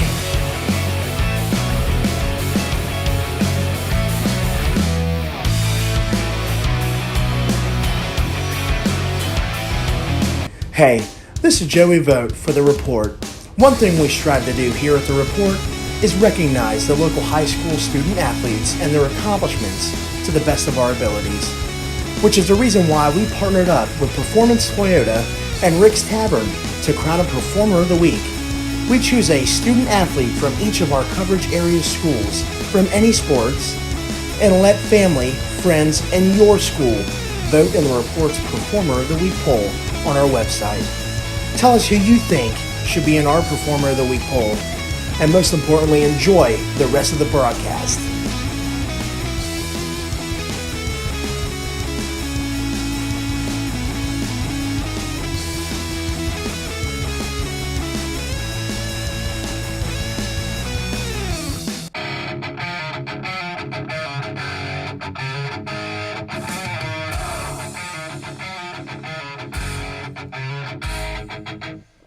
Back here at Barnett Stadium, Chris Carter Field. We're going to be starting the third quarter coming out here, and the Kings Knights are going to be getting the ball first. And they got one thought on their mind, Dan, and that is score, get up by 30, and get this running clock going to avoid injury. And Chris Carter Field, all they need to do is score touchdowns, Middletown. That's right. All they do is score touchdowns, right? And they haven't scored any, so. Checking in at other scores. Yes. You got Hamilton and Fairfield tied at 7 in the second. Here's a surprise score for the night. Up in Oxford, Ross Rams with a 21-0 lead on Larry Cox's Talawanda Brave. Wow. That's a little surprising. That's pretty impressive for Ross. Ross's defense gave up 41 points to the Baden Rams and 35 points to the Northwest Knights, and they've got a shutout going as they approach halftime in Oxford. That's I was talking with my barber, who is a big Ross fan, Ernie, the barber down there, and I told him watch out for Talawanda tonight, but I got to see Talawanda firsthand and their offensive mashing ability running the ball. And DeAndre Bothus Reveille, man. Oh, that name. He's going to be a star just with that name. Middletown pooch kickoff, but Hyman is ready for it. As Zach Heimer, that guy again, actually catches the ball. He did the Heimer maneuver. He did a fair catch. I had to steal your joke there, Joel. That is textbook discipline there. Yes, I'm going to fair catch it at the 31-yard line. You're not going to recover it. You're not going to hit me and pop the ball loose, and we're going to be good to go. And they were ready for the little pooch kick, unlike Middletown. It was a very similar kick where the ball bounced over the Middletown front line, and luckily for Middletown went out of bounds. But, Kings had an excellent chance to recover that, and that's what happened in the first half. All right, so here we go. 1st and 10, Kings Knights. Quarterback Will Coker is back there, and he gives it to the running back, that is Ty Stilsky. And Stilsky punches it out for about a 13-yard gain. But, Dan? We have holding on Kings. That's my preliminary guess. We'll see what happens. Referee mirrors your guess. Holding on the offense. That hold, the flag is about 3 yards downfield from the original line of scrimmage, so that'll set up a 1st and probably about 17. I'm learning the high school penalty math now. That's right. That'd be a 1st and 20 in the NFL or college, but 1st and 17 in high school. That is a difference. When I graduated Baden High School, yes, and right off the bat, we went GCL for the first time ever. Went to an all computerized statistics system, and I had to learn all of these things doing that. As the shotgun snap and a quarterback design power off the left tackle to Coker, and another flag on the play, and this is also going to move Kings back even farther. So what I had to learn, Dan, doing the statistics, is that technically is statted as a 3-yard run with a 10-yard penalty, and the down does not count. So you basically say, the runner, which was Stilsky on that previous play, runs for 3 yards, and instead of a tackle, you would have end play, and you would have penalty, 10 yards, down does not count. And the same thing's going to happen here on the quarterback power, as the quarterback Coker goes ahead and tries to run off tackle, and there's another hold. So now Kings is back to their own 19-yard line here. They got to get to their own 41 to be able to pick up a first down. It is 1st and 22, it looks like, for the Knights. So Kings is really shooting themselves in the foot here. There you go. Nice Quick pass catch out to Stilsky along the side. He's going to get about half of that yardage back. They had Stilsky lined up once again in that favorite formation of 4 wide receivers to the long side of the field. And an excellent catch by Stilsky. Now you're seeing even another aspect of his game. He can run, cut across the grain. The pass was high. Glue hands. Just stuck his hands up. Boom. Wasn't a perfect throw. Not at all. Great hands. Traditional football says you have your running back running behind 5 offensive linemen, maybe a tight end as well, as they hand it to Stilsky up the middle, and Stilsky will get about a yard and is met there. Maybe not even that. It's going to be 3rd down and long for the Kings Knights.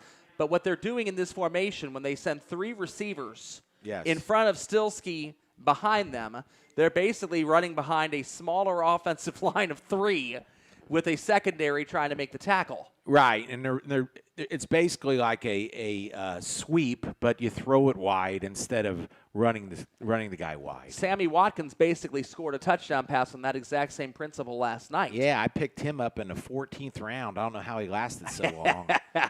Oh, my gosh. Kansas City Chiefs. I've got Mahomes. I've got Edwards-Helaire. I got Tyreek Hill, Sammy Watkins, McCole Hardman, and the kicker, Butker, as well as Darrell Williams, the backup running back. Well, Andy 7 Reid. Chiefs on my roster. Andy Reid's An offensive genius, I'll tell you. And one thing we need to talk about Andy Reid. Hold on a second. Here's the shotgun snap. Pressure coming. Nice D. Coker taken down. We is sacked. Line could not protect him from big number 50 for Middletown. That is Rodney Bussey that got back there to make the sack. Boy, he is a big boy, isn't he? And so defense holds. Middletown's going to get the ball. And they're going to get pretty good field position here. So, I mean, we got 9:40. We're already thinking about clock and Always think about clock. 27-0. Middletown pretty much has to get a touchdown on this drive. I mean, They're going to run out of time very quickly if they can't start putting some points up. And that's why a couple of those fourth downs where they were across midfield and fourth and reasonables, not going for them in the first half, yes, has basically taken away some opportunities where they might have been able to score. They need the points desperately. Punt goes almost straight out of bounds. All right, here's the out of bounds punt. Let's see if he puts it right at the even yard marker. Side judge at the He's 35 walking and up. starts walking forward. Here he goes. Toward the 40, still walking up. Toward the 45. And right at the 45-yard line, Dan. Exactly at the 45. It's not at the 45 and a half. It's Not even at the 44. No, 45. Middletown will take it's over. It's amazing how those punt out of bounds always go out right exactly at the stripe. It's amazing. Shotgun formation. 5 wide receivers. Nobody back with Fuller. They're going to need to start airing the ball out a little bit. Absolutely. Middletown. Absolutely. Man in motion is Bryant, and now he comes back to line up next to Fuller in the backfield. 3-man defensive line. 2 linebackers, and they go ahead and try to run it because that's what the defense kind of gave them. Yes. And it's about 4 yards. I like to run there. They spread them out wide.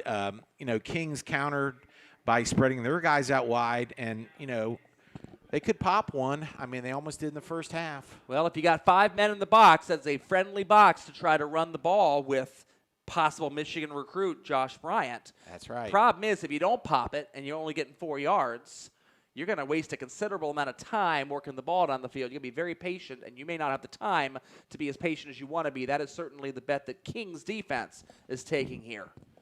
Man in motion. That's Cameron Jr. going to stand back in the backfield now next to. A bad horrible snap. Fuller falls on top of the ball before anybody from Kings gets back there.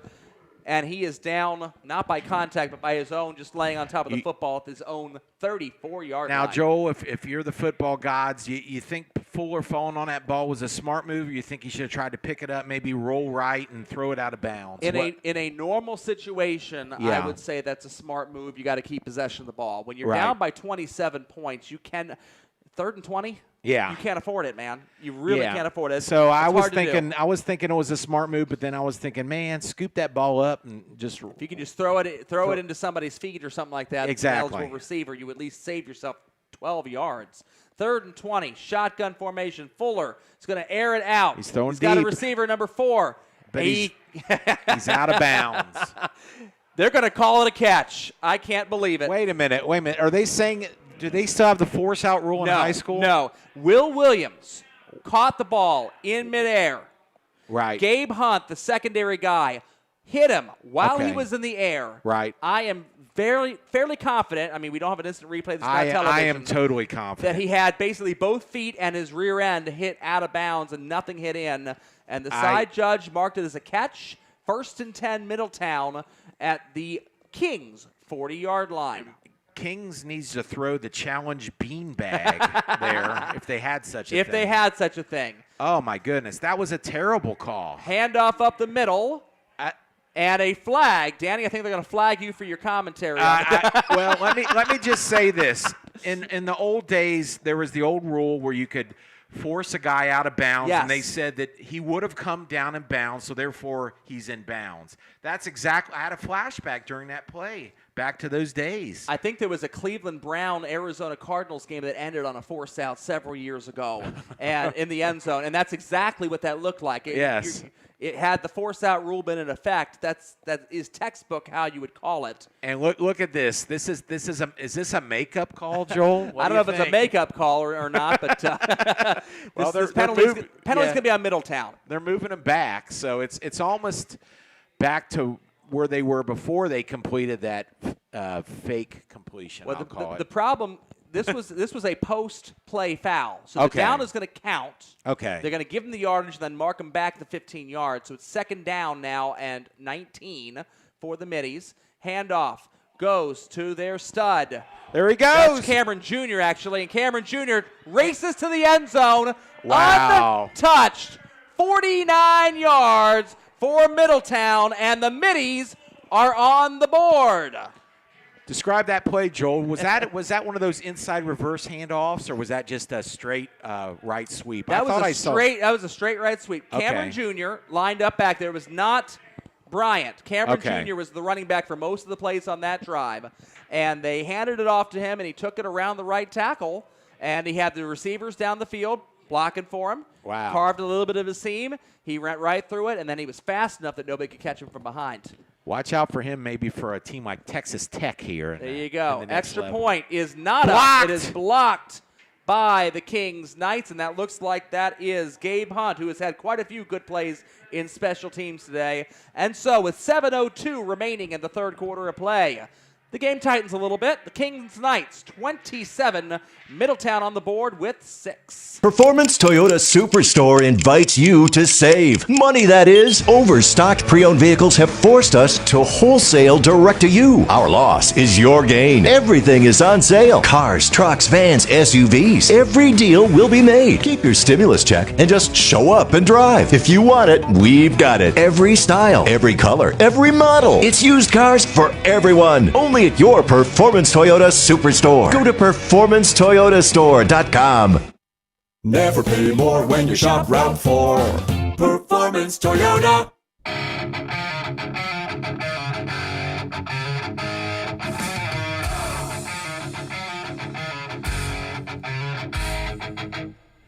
.702 here in the third quarter. A nice score for Middletown. Kings is up now 27-6, and Middletown is ready and lining up for the kickoff. Joel, that was an impressive run by that young man. Very much so. A lot of blazing speed there. You can see what the Big 12 schools would like. Cameron Jr. there. We've called his name a few times tonight. He's had a very nice game for the Middies. He was very good on the play, that's for sure. Ball on the tee. And the kicker offer for Middletown is Mason Dearth, number 19. And Dearth is going to go ahead and put some Dearth into that ball. Little short, pooches it. Lands at the 35-yard line, very, very close to the sideline, and then trickles itself out of bounds. Honestly, that wouldn't have been a bad attempt had it been a little more into the field. Middletown might have had a shot to recover that thing as an impromptu onside kick. That's our third one of the night. Very similar little pooch kick, all in the same area to the right side. It seems to be a trend. Look at what Kings is doing here, Dan. Kings is going to actually make Middletown re-kick this from great. 5 yards farther back. Now, Kings needs to be at the 45-yard line. Here they go. So the ball in high school football is normally kicked off from the 40, and normally when the ball gets kicked out of bounds, you see they get it with the out-of-bounds spot or at the 40-yard line, whatever, but they're going to actually move Middletown back and have them re-kick it. They got to get past the 40 to make this gamble worthwhile. I'm impressed that the back man there for Kings is not up farther. He's way back at like the 12-yard line. He must think this kicker can drill it. That's Michael Sarchett. Okay, thank you. Let's see where that – I bet it bounces in front of Michael. We'll see. He's going to try to kick it and deep. And he makes me a liar, all folks. the way to the 10-yard line. Kick. Sarchett looks for a seam. Oh, nice Cuts run. it up the middle. Oh, and gets to the 35-yard line, but I'll tell you, we're seeing some ugly penalties here on behalf of Kings. We were praising that team in the first half. They were steamrolling, and really 2 of their last 3 drives, there's just been so many penalties for Kings. It's really hurt the Kings Knights. It really has. They would have this thing as a 30-point lead easily if they could refrain from these penalties, but instead they're allowing Middletown to hang around. Yes, they are. And now that Middletown's put some points on the board, we'll see what this did to big momentum. Kings would have had the ball at their own 40 had they just simply taken the penalty on the kickoff out of bounds the way they might have, but instead, by making them re-kick it, they're going to end up, let's see where they mark the this penalty. thing. After the penalty, they're going to be inside their own 20-yard line now. Wow. Not a good trade-off for the Knights. That's a bad shift in field position. Speaking of the Knights and GCL, yes, Fenwick Falcons are playing the Alter Knights tonight Alter has not won a game yet. They're 0-2 after losing to Baden and losing to Clinton Massey. No shame in either of those losses. No. Alter at the end of the first quarter was leading Fenwick 21-6. Okay, Alder's got their ship righted here. They definitely are trying to get it together there, Ed Domzeitz's team. Snap, handoff to number 26, Ty Stilsky. And Stilsky is going to run it up off the right guard, and he's going to have about 3 yards for the Knights as they try to reestablish themselves with their 21-point lead. And their running game, which was so effective in the first half. Oh, it was so beautiful. It really was. I love a good power running game. That's why I'm surprised Talawanda is taking it on the chin against Ross. It's now 35-0 Ross Rams. Oh, my They're in a goodness. running clock now.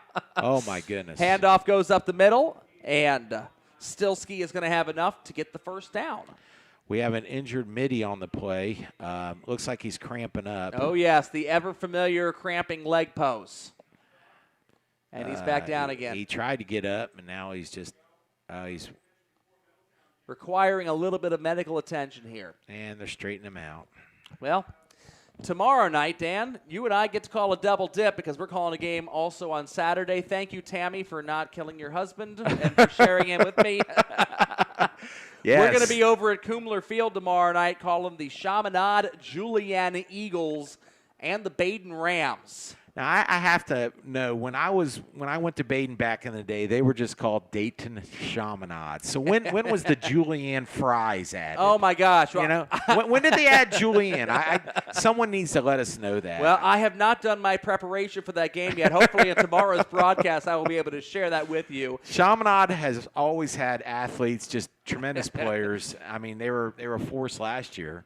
My hunch would be that back in the 50s and 60s, back in 1950 when Barnett Stadium was built here, the Catholic schools were all single-gender schools. For Baden, you had Hamilton Catholic as the all-male school, and you had Notre Dame High School, where your mother and my grandmother both attended. That's right. As the all-women's high school. And then in 1966 is when Baden was formed as a co-ed high school. That's you right. have several other situations, Purcell High School and Marion High School forming Purcell Marion. You had Roger Bacon, the all-boys school, and Our Lady of the Angels down in St. Bernard was the all-women's school, and that simply became Roger Bacon. And I'm going to guess that Chaminade High School and Julienne High School would have been the all-girls school, and the two of them forming together. CJ up there in Dayton. Well, so that makes a lot of sense. I'm glad you clarified that. That would be my hunch. I'll have to look that up to be sure. Shotgun snap as we're back into action, and it is a design quarterback sweep with Will Coker, and Coker is going to run out of bounds to the short side of the field for only about 3 yards. And Dan, he runs to the short side of the field, and he runs out of bounds. I know. That's a pet peeve of mine. I mean, you run wide, you can cut it up, but no, he ran out of daylight over there. So the clock is stopped at 6:16 left to go in the third. And here's the shotgun snap and the give to Stilsky up the middle. Nice cut. Makes a cut, cuts back, breaks a tackle across midfield, and he's going to also run out of bounds for some reason. Slide there before you go out of bounds. Keep the clock running, Mr. Stilsky. Middletown doesn't object to this at all, Dan. No, they don't. No, they don't. But you think about that. That could be a minute of game time. That's right. 30 seconds on one play, 30 on the other. That's right. So, First and 10 for Kings. They are moving the ball against Middletown's defense. I did not learn my clock management from playing Madden. You go older school than that. I'm Tecmo Bowl guy. Not electric football, huh, Dan? I did play electric football. Oh, absolutely. the clock management is like in that game. there Shotgun snap, was none. rollout for Coker. He's got a block. Going to tuck it and run once again out of bounds. That should be a penalty, and it is. And it is. Don Simpson is not at all happy as Tariq Richardson gave Coker an extra shove out of bounds after he had already given himself up. And again, he's doing you the favor by running out of bounds and stopping the clock for the third straight play. He was rather exuberant when he ran out of bounds. I mean, he was just excited. He was excited. And the Middletown player took that as too much exuberance, and he just threw him down. Ugh, my goodness. So 15 more yards here coming up. And reset the chains for a new 1st and 10 for the Kings Knights. My goodness. So the clock will be again stopped at 5:59. We could be down below 4 minutes if the Knights would just keep the ball in bounds. Yes. They are driving. So if they want to go up by 4 scores and reestablish that against Middletown's defense, they can try to at least accomplish that. But they are not really working on the clock as much as a running game would normally do. Coker takes the snap, gives to Stilsky. Stilsky, very patient run, cuts it up the middle. Going to get about 8 yards up the center before he is finally tackled by Tariq Richardson, trying to make up for that bad play on the sideline with a tackle there. I just think Stilsky is a special player. I mean, he just has great vision. He cuts at just the right time. And we got a limping Mitty trying to get off the field, and I believe that is our guy, Tariq Richardson. He's had a rough couple of plays there with the late head out of bounds, then making the tackle on that play, which might have saved a touchdown. Yeah. And now, again, he's cramping up as he gets in limps all the way toward the sideline. Comes up about, he's in the hash marks right now along the sideline. Didn't get out of bounds. It's not real hot out there, folks. These cramps are just maybe just because it's their second game. And Is they it could hydration? Yeah, it could be. Get some Gatorade out to that boy. My goodness. Looks like they are bringing some refreshments out there. The water girl is drinking the refreshments. That's interesting. She was. She's sampling it to make sure it's okay, right? Got a taste tester there, Dan. Okay, now they're drinking them. Okay, and she put her mask back on. That was very, very impressive. Chris and Joey Vogt are over at the Hornets' nest right now. Monroe is out to a 24-9 lead. That'll be Monroe's first win of the year if they can hold on over the Eaton Eagles. And that'll be a very, very nice win there for the Hornets. I don't know a whole lot about Eaton. I just know they're a Dayton suburb. That's about what I know about Eaton.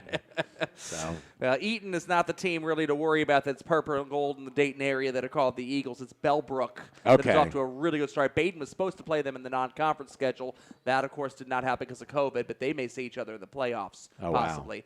Wow. Handoff. No, fake handoff. Slant. Nice. That was an RPO there, and that pass was thrown to Michael Sarchett. Wait a minute. They're saying incomplete now. Looks like they knocked the ball away. Oh, So my good goodness. defense there by Middletown. I totally did not see it. I kind of went down to my roster there to see who the guy was that caught it, and Middletown made a nice hit. Did you see who got the hit there at all, Dan? Our man with the turquoise. Oh, Josh Bryant. Thank you, Play a Josh little Bryant. defense. Oh, here he goes. Handoff to Stilsky. Dragging a midi with him. The tackle was made. Is that 3 or 2? I'm looking here. It's 3. Looks like that's Kyron Mack, number 2 there on defense as he gets up. There And you Mack go. tried to make the tackle before he got to the first down, but Stilsky drug him about 2 extra yards, and that made it from a 1 yard short to a 1 yard too much. 1st and 10 for the Kings Knights as they enter the red zone. They are now at the Middletown 17-yard line, going from right to left on your computer screen. And it's 5 minutes to go here in the third quarter, and I'm watching Kings and watching them milk that clock. And they snapped it with 5 seconds to go on the play. Stilsky, Nice off left cut. tackle, cuts back, Oh, all look the at way that back. cut. Uses the referee, the umpire as a Oh. screen, and he's into the end zone. 17-yard touchdown run for Remarkable. Ty Stilsky. I just hope his younger brother, the kicker, has those skills because they want to have another Stilsky like his brother. Oh, my goodness. Oh, my goodness. He was lined up on the right side of the quarterback. He took the handoff over the left guard, hit a spot where he was as far as he could go left, kind of slashed his way, juked his way back to the right, then outran toward the right, and actually he ran behind the umpire and used him as a bit of a screen to make sure the defender couldn't catch him. That's just smarts. Deutsch. Deutsch for the extra point. And Deutsch marks the spot. Yes. It is good. The Kings Knights have a 28-point lead. It is Kings 34, Middletown 6 on the Butler County High School Sports Report Radio Network. Performance Toyota Superstore invites you to save. Money, that is. Overstocked pre-owned vehicles have forced us to wholesale direct to you. Our loss is your gain. Everything is on sale. Cars, trucks, vans, SUVs. Every deal will be made. Keep your stimulus check and just show up and drive. If you want it, we've got it. Every style, every color, every model. It's used cars for everyone. Only at your Performance Toyota Superstore. Go to performancetoyotastore.com. Never pay more when you shop Route 4. Performance Toyota.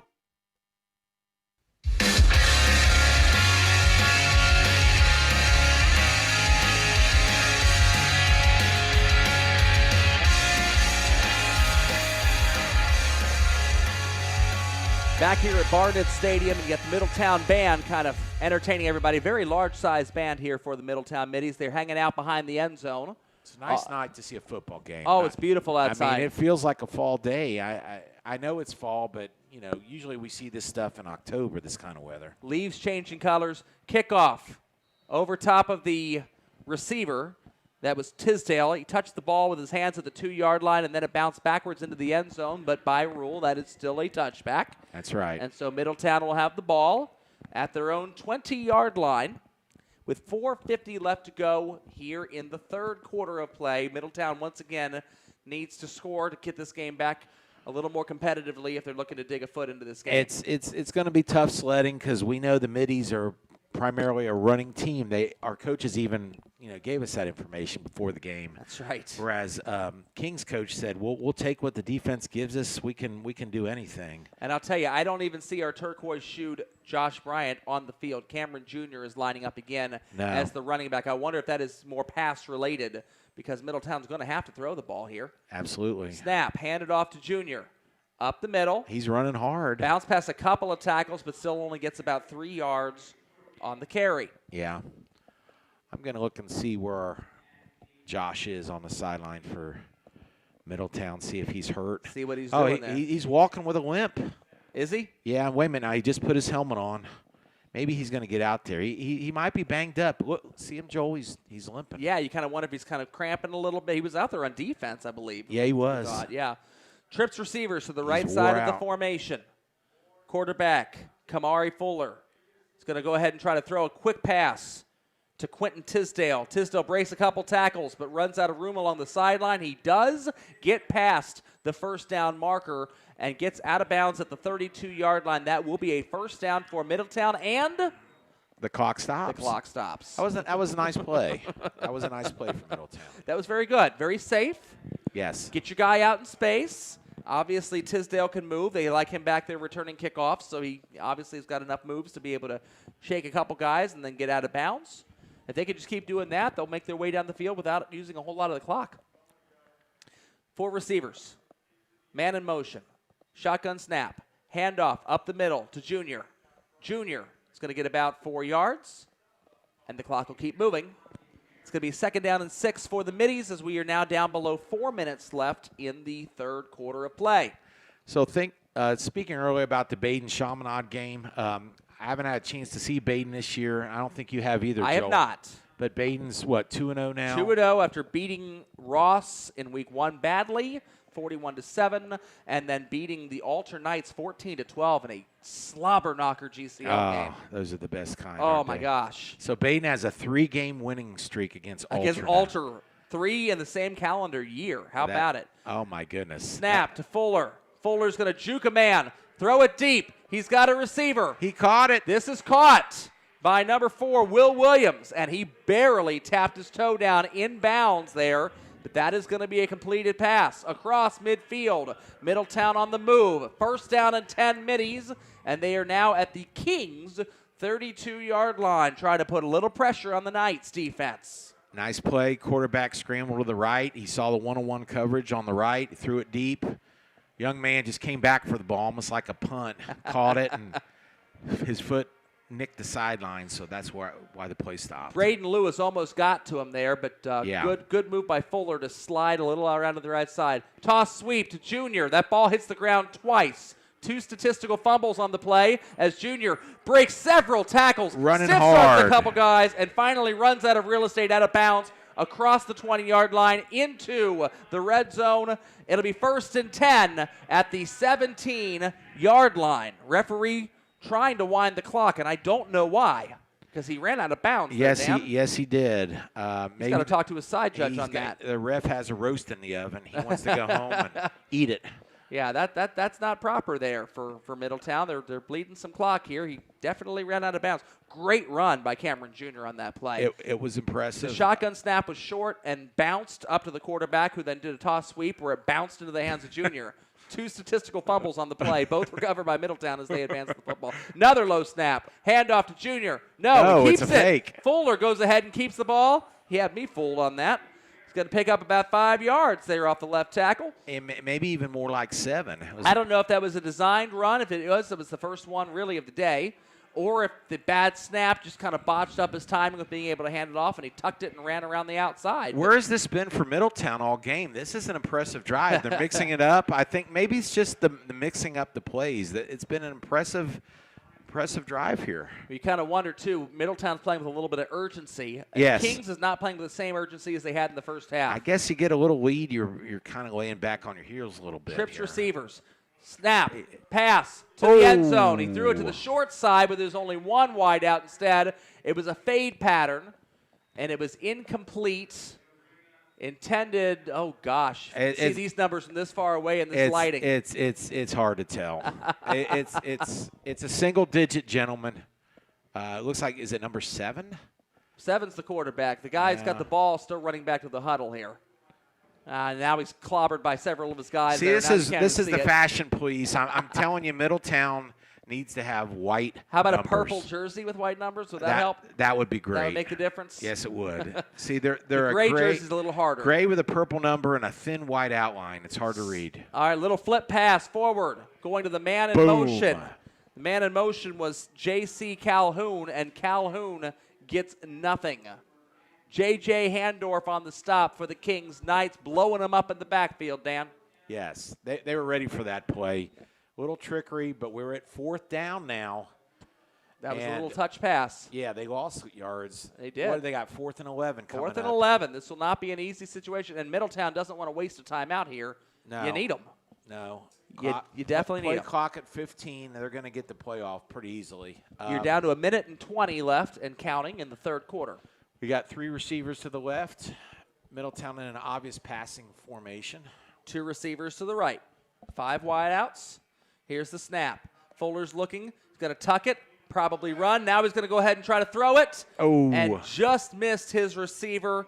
I'm going to say that might be Quentin Tisdale, the potential receiver there on the outside. Incomplete pass, just a little beyond his fingertips. Dan. Yeah, the quarterback was rolling left and trying to throw across his body, and if his name isn't Mahomes, I substituted Elway. It's hard to do. It's very hard. That's a very tricky pass to be able to make there. But the guy got his hands on it, but it was not to be. Here's an eye-opening score for you. All right. Edgewood Cougars are down right now in the fourth quarter to the Northwest Knights at Coomler Field. Northwest leads 26-14 after giving Ross all they could handle last week. Wow. Edgewood thought they were going to have a lot of positive momentum from beating Mount Healthy, but looks like that has come to a crashing halt in the second half of that game.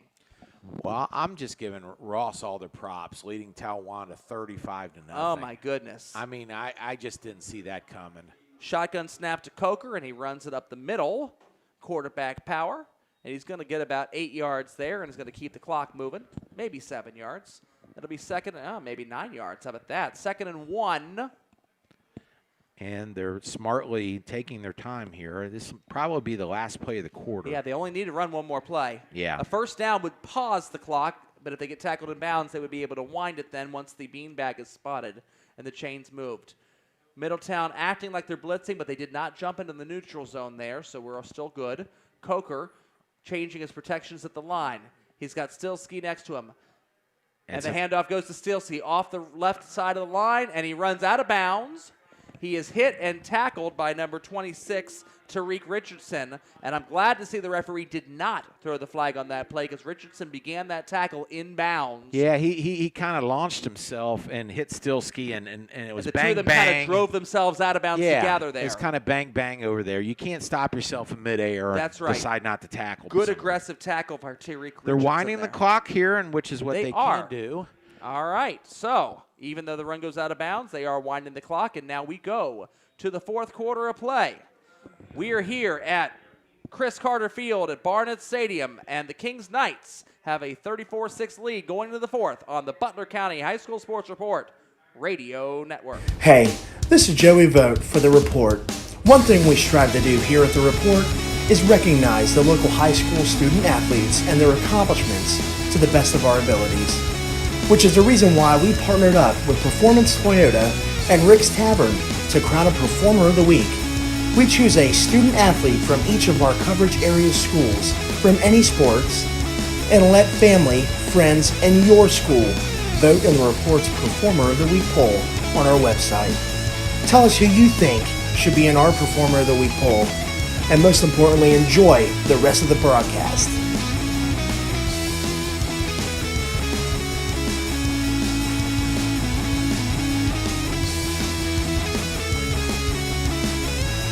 We thank you for listening to a live broadcast on the Butler County High School Sports Report's YouTube channel. We encourage you to check out our website at www.bchssreport.com for all your local prep sports, results, stories, and student-athlete features. Enjoy the rest of the game.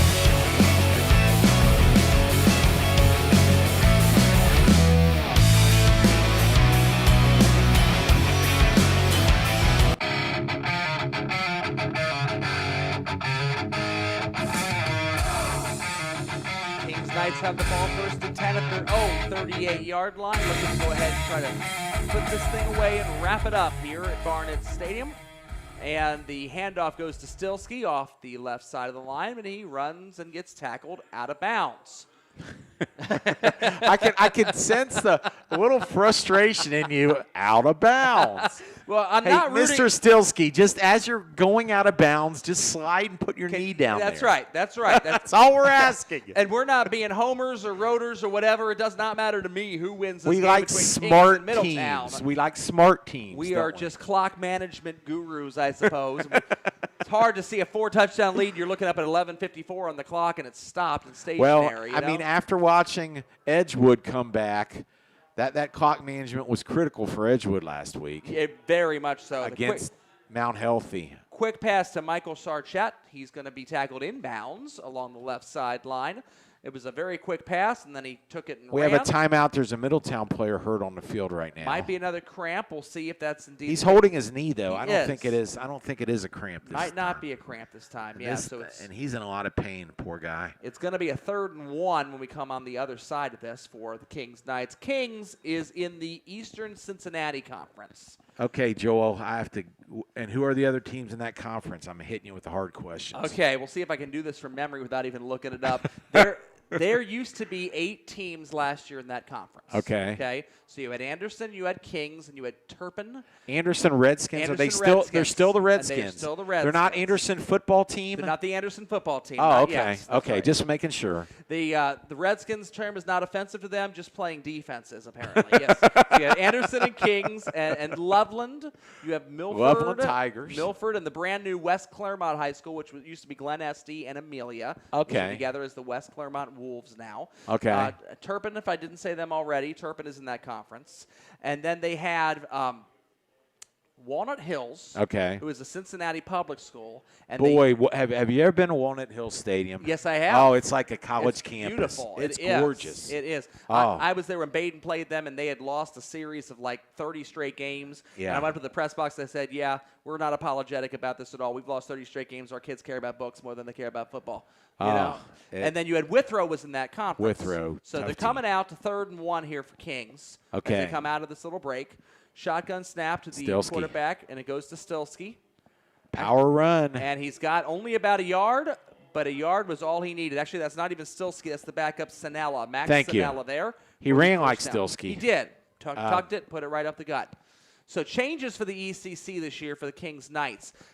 Withrow has left the conference. They've rejoined the Cincinnati and Dayton Metro League with all the other Cincinnati, the Tafts of the world, and the Woodwards, and Correct. Dayton. What are some of those Dayton schools? Meadowdale and the old Colonel White, which is now Thurgood Marshall and Pontiac. Joel, Tech. on this, not to interrupt you, but What we on this got? play, we might actually see a measurement. They're not actually going to round it off to the first down. Are we going to have a measurement? I've done 3 games. This will be my 3rd game, and I've not seen one measurement this year. Well, there's no ball there. There's a beanbag. Are they going to measure the distance of the beanbag? Let's They're find coming out onto Here- the field. They're going to do it, Dan. The chains are coming out. The chains are coming. Is there a beanbag or a ball? There's a ball there. A referee just put a ball on the field. That's the first time we've seen that all year. All right, so Oh, my is it- goodness. All right. All right, here we go. So they're going to stretch this out. He got it. I don't know why they're doing it. If they're estimating Wait a anything on the minute. yard. First down, Kings Knights. Now he did not. It wasn't Gene's territory. He did not put a credit He did not use card, the card. between the ball and the marker. Oh my goodness. He made it by a third of the beanbag. That was close. So Kings, you're going to lose with Yes. throw in your conference. Okay. But picking up, you're going to gain 3 teams coming into the ECC to make it a 10-team league. Little Miami has left us walk. They're all the way up there in Morrow, and it made no sense for them to keep driving over to this area and play Talawanda and Ross and Harrison and all those guys. 1st and 10, man in motion. And here comes the snap to Coker. Hand off. No, he keeps it. Coker goes ahead. He fakes the handoff to Stilsky. He should have handed it to Stilsky there. And a flag late. It's a frustration flag, I'm telling you. An extracurricular penalty here. We'll see who this is on. This was a 3-yard loss. Middletown had this thing 2nd and 13. They've been victimized by a couple of these late hits. I don't know if this is going on Middletown or on Kings. Let's see which way It's the not ref going to be is pretty either way. No, it's not. Let's see here. The referees are still talking about this. And they've emerged from their conference. And we have a personal foul on Middletown. And so that's going to be 15 yards.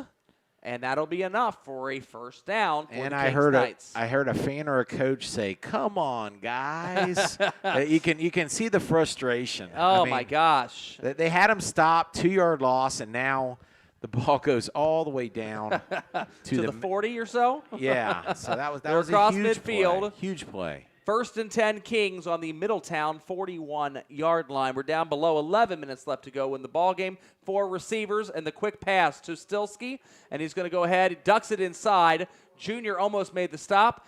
Tucks him back inside, and the stop is made by a combination of Cameron Cooper and Tariq Richardson for the Middies. Gain of about 4 for the Kings Knights. And most importantly, the clock is still running. We got 10 minutes and 37 seconds to go, and the Kings Knights are well in hand here for a victory. A touchdown will put this thing into the 30-part running clock range. I would say, honestly, if they just don't shoot themselves in the foot with a turnover, just keeping that clock running, it's going to make it almost an impossibility for Middletown. Keep it moving. 2nd down and 7. Hand off to Stilsky. He's got a lot of running room. Breaks one tackle, tucks back in, makes a juke. Now he's up the middle. Bouncing off a couple more guys. And he's out to past the 20-yard line. Stilsky, man, he is electric. Oh, he is electric. He is like a combination of Barry Sanders and Christian McCaffrey. Christian Sanders here. He just knows how to cut. I'm just so impressed with his vision. It is amazing. Max Sinella coming in to spell the halfback as Stilsky, and they basically leapt at each other as they gave themselves a high five as they made the substitution. They're both kind of bouncing up in the sky here. We're below 10 minutes now left to go in the 4th quarter of this ball game. Shotgun snap. It's going to be to the backup running back. That's Sinella, and Max Sinella gets snuffed out by the Middletown defensive line in the backfield. 2nd and 12 from the 20-yard line coming up. So the ECC gains Little Miami. They also gain Winton Woods. Oh. Now that is a stud Winton Woods is always good. Woods. They've been an independent the last several years. They only played 9 games last year. They had trouble scheduling teams, and so that I'm sure helps them with the schedule. And they also gain somebody that used to be a powerhouse that's not been as much in the GWalk, and that's Lebanon. Okay. Lebanon Warriors breaking from the GWalk, and they're going to play more of a Cincinnati type of schedule. High snap. Yep, and the run is up the middle. He fumbled the ball. That was a run for Coker. I was saying all they need to do is not turn the ball over and run clock, and they fumble the ball. Lamond Chambers comes out of the pile with the ball. It was 2nd and 12. Coker had run it as the quarterback, off tackle to the right. Got about 5 yards down the field, met a little bit of a rugby scrum, and the ball got stripped out. Didn't see who stripped it, but Chambers came up with it, and we will not have our running clock. The Middies are intent on playing the full 48 minutes of this game, which, Dan, I approve of. Yeah, I do too. I think the running clock is kind of hokey. I'm a little old school. If you lose 70-0, you should play the full game. That's right. Give everybody their reps and their chance to play, especially here. Kings is a Division II school, Middletown Division I. The benches have plenty of players. that can get Absolutely. into the You game want to if see you the need to. freshman and sophomore That's in there. right. Scramble there for Fuller. Now he's going to look to the right side and massively overthrows his receiver, Will Williams, on the play. That was just Will- way over everybody's head. Will looked at the quarterback like, I'm not jumping up for that, man. I mean, that's what I think. I read his mind there.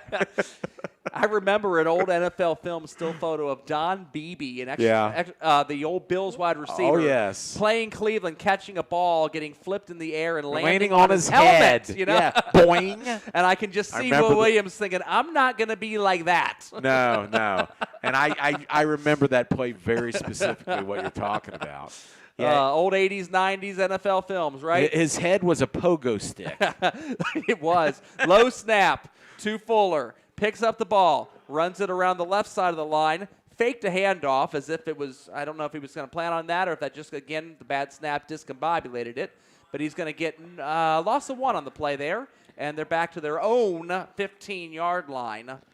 We got a 3rd and 10 coming up. We got 8:25 to go. Middletown really not in much of a hurry. I just think they want to have a good drive here and not really worry about the clock. I mean, you're down 28 points. I mean, their fate is sealed. They just want to play, good football here. Here's where we want to build momentum for the next week. Yeah, as best as you can. Yeah, who does Middletown have next week? I'll Do you look know? that up for you. All right, It'll be a thank you. GMC opponent, I can tell you that much, and it won't be Fairfield. I'll say Hamilton. Why Fuller not? looks, quick pass. Nice. Hits his receiver on a little button hook. Get out of bounds. Get who's out of wrapped bounds. up, and a flag on top of it. Elijah Rockhold made that catch. I love the name Rockhold. Oh, my gosh. It sounds like someone out of the Flintstones. That's Joe Rockhead. I'm sorry. Elijah Rockhold catches the rock, twists and turns, gets the first down, and then they threw a flag thinking it was a late hit. Now Right. the referees might pick this one up. I thought it was kind of a bogus call here because the kid was still in bounds, twisting and turning. Then a flood of King's Knights came upon him. One Knight had him by the leg, and he was kind of doing the one-footed jump type of thing. They're still talking about it. They are still discussing. They're on the Middletown sideline. The referee, the side judge, and the umpire are all having a conversation about this thing. Are they going to wave it off? And let's see here. We have block in the back, Middletown. Okay, so basically Joe Rockhead here caught the ball, Rockhold, and trying to get extra yards. Middletown pursued the play, blocked the guy in the back. Oh, my goodness. And Cameron Jr. takes his helmet off in disgust along the sideline. You can see he was not thrilled with that. No. Don Simpson's going to want to look back at all these penalties and say, this is where you start. Yeah. What do you need to fix? This is where you start. Yeah, they got to play smarter. There's no doubt about it. My goodness. All right, shotgun formation. The running back, Cameron Cooper, goes to the other side of the quarterback, Fuller. Fuller's going to take the low snap. Looks, going to round to the right. He's gonna going throw deep. Very Deep. deep. He's got a man. Will Williams. He's got it. He's going to scramble to the left. He's turning on the jets. Spins Stiff off the arm. tackle. Still going. 20. All the way out of bounds at the 20-yard line. That is a gain of over 60 yards on the 60 play. yards. Oh, my goodness. The coaches are right above us here in the booth, and you could hear the coaches yell, "Throw it, throw it!" They saw the play as we did. The pass was almost like a punt. It took a while to come down. A lot of hang time on that throw, wasn't there, Dan? Nice run after the catch, though. Stiff arm, and he got out of bounds. Good route for Will Williams there as he was the leading receiver for Middletown in the first game against the Fairfield Indians. There you go. 4 wide receivers, 2 on either side with the running back. Junior back there. We've not seen any more Bryant. Fuller tucks it to the left. And he's sacked. And a guy for Kings, Blake McCann, had his hand on the back of the jersey and basically just held it there and kind of went down as a body weight. And it's refreshing to see they're not calling that as a horse collar. We had the bottom of the number. It was by his backside. I've seen horse collar calls that are absolutely ridiculous. I mean, when a horse collar first came out, you had to grab inside the top. Oh, that's right. The old TO rule, right? Yes, and now they call it if you grab the back of a jersey almost. That wasn't in danger of a horse collar. It would have been closer to a wedgie where he had the hand there. Wedgie. Hand off to Junior. Runs off tackle right. Nice bounces run. around. Breaks 3 tackles. Still going. Bounces off and into the end zone. Cameron Jr. for the Middies. 25-yard run. He was bouncing off guys, running hard. Impressive run by Cameron. Strike up the band for the Fighting Chris Carters. 6:41 left to go as the extra point is still pending. That was a wonderful run by Cameron Jr. He's had a very nice game, Dan. Yeah, oh, he's done great. He's talking to his friends over there on Sunday. He went right over to Josh Bryant. Said, you see that? Yeah, he's saying, Bryant, you need to have regular shoes and run like me. Change the turquoise. That's right. Get rid of the turquoise. Extra point for Mason Dirth. Snap. Kick is up. He drilled it. Right down the middle. And so, with 6:41 remaining here at Barnett Stadium, it is the Kings Knights 34 and Middletown 13. We thank you for listening to a live broadcast on the Butler County High School Sports Report's YouTube channel. We encourage you to check out our website at www.bchssreport.com for all your local prep sports results, stories, and student-athlete features. Enjoy the rest of the game.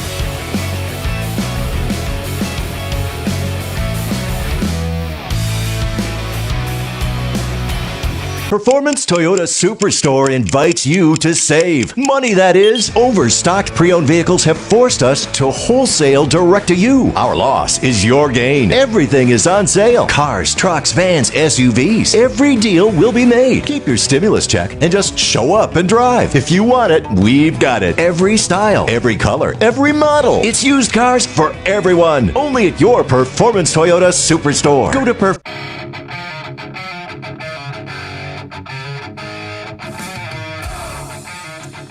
As you see over at the Hornets' Nest, Chris and Joey have got a battle on their hands. Monroe up 30-23 over the Eaton Eagles. Hamilton, Big Blue, and Fairfield in a dogfight at Virgil Schwarm. Big Blue up 28-25. Wow, late that's in that a great game.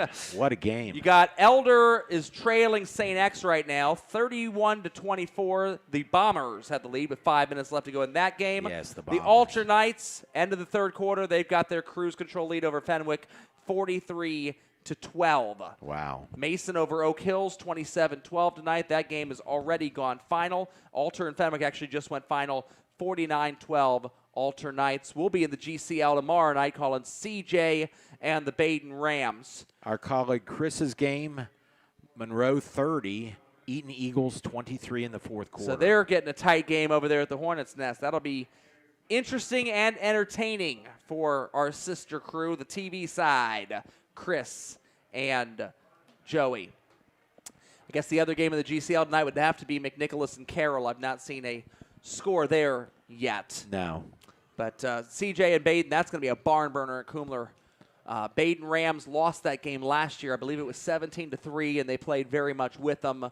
And CJ ended up winning the conference last year based on that. Got the number 1 seed in Division III Region 12. Lost the last game of the season at home to the Alter Knights on the last play of the game where they had an open quarterback run to the end zone and threw a pick across his body instead. Alter snuck into the playoffs, got the 8th seed, went right back to their stadium and knocked them off in the first round. We'll talk more about that, I'm sure, tomorrow night's game. Backup quarterback in now for Kings, as well as, I'm sure, backup running back as the second stringers are getting some play. Noah Spencer's the quarterback. Middletown's backups are also in on defense. You can just generally see the size difference? The smaller guys. Yeah, the guys that are going to grow and lift the weights and eat the food and drink the protein shakes. That's right. That's right. I'm all about eating the food, Danny.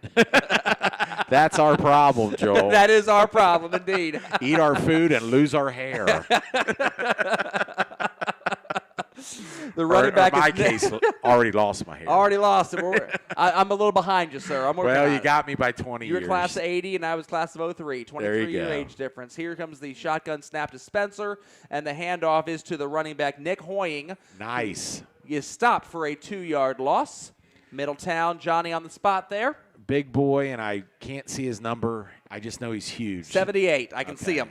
I can see him. That's and that the 340-pound gentleman we talked about earlier. That's Javen Davis. Yes. The 340 guy is for Kings. Okay. He's their offensive lineman. I bet you Javen's 340. Javen Davis looks like 260. Oh, but he looks really big compared to the other backups that are out there. The other 160-pounders out there. He's got 100 pounds on most of those other guys that are out there on the field. Third down, man in motion. Spencer back at quarterback in the shotgun. Hands off to number 41. That's Jay Halubutz. And Halubutz is going to just barely sprinkle it past the first down marker. And Halubutz has the first down for the Kings Knights. I'm watching Middletown's coach. He's screaming at his backups. He really wanted to stop there. You could tell. I mean, I love the passion. You got to love a running back number 41, right? Little Ben Hur. Does that not interest you? 41. Noah Spencer back there, number 12 is the quarterback. Kings uniforms, Dan. They're white. You can give them to me after this play. We've not done the Kings fashion. Oh police yeah, yet. we got to be got to do the Kings. Little late fashion. It here. is late, but we got to get it in there. All right. Spencer, hands off up the middle, and there's going to be a flag. Perfect. That's time to And describe. stops the clock, holding probably. Kings, beautiful uniforms. They're white shirts, white pants, classic all-white road. They have the TV numbers on the side. Beautiful red helmet with the traditional stripe down the center. Giant K on it. The font is similar to the Kentucky Wildcats. Joey Vogt, near and dear to his heart. Joey loving Kentucky. I don't know why. He loves Kentucky. But not for football. He loves Michigan football. He loves Michigan. I won't hold that Poor against Joey. him. We got to get him some teams, man. I'm telling you. He likes the Dolphins, and they got who's starting for the Dolphins? Ryan Fitzmagic. Fitzmagic starting, Yeah. yeah. We're talking about Joey's Michigan football and Kentucky basketball. I believe Middletown's band must have been listening because they were playing Hang On Sloopy in the end zone. Handoff to number 41, Judah Ben-Hur. Now that would be Jay Halubutz, and Halubutz runs for only about a yard toward the sideline, and it looks like he stayed in bounds. Do you prefer the halubuts or the cod, Joel, when it comes to fish? I like the halubuts. It has a little more flavor. Just for the Halubutz? Oh, yes. Just for the halibut, yes.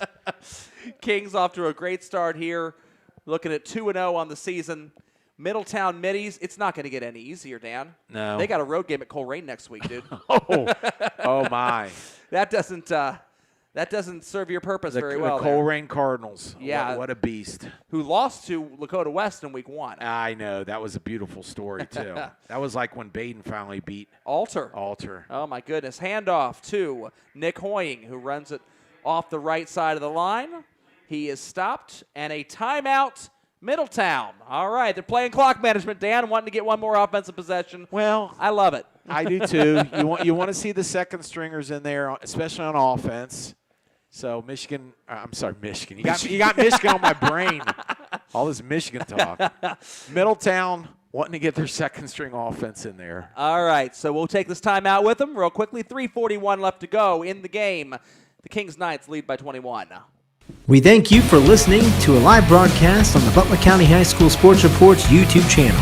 We encourage you to check out our website at www.bchssreport.com for all your local prep sports results, stories, and student-athlete features. Enjoy the rest of the game.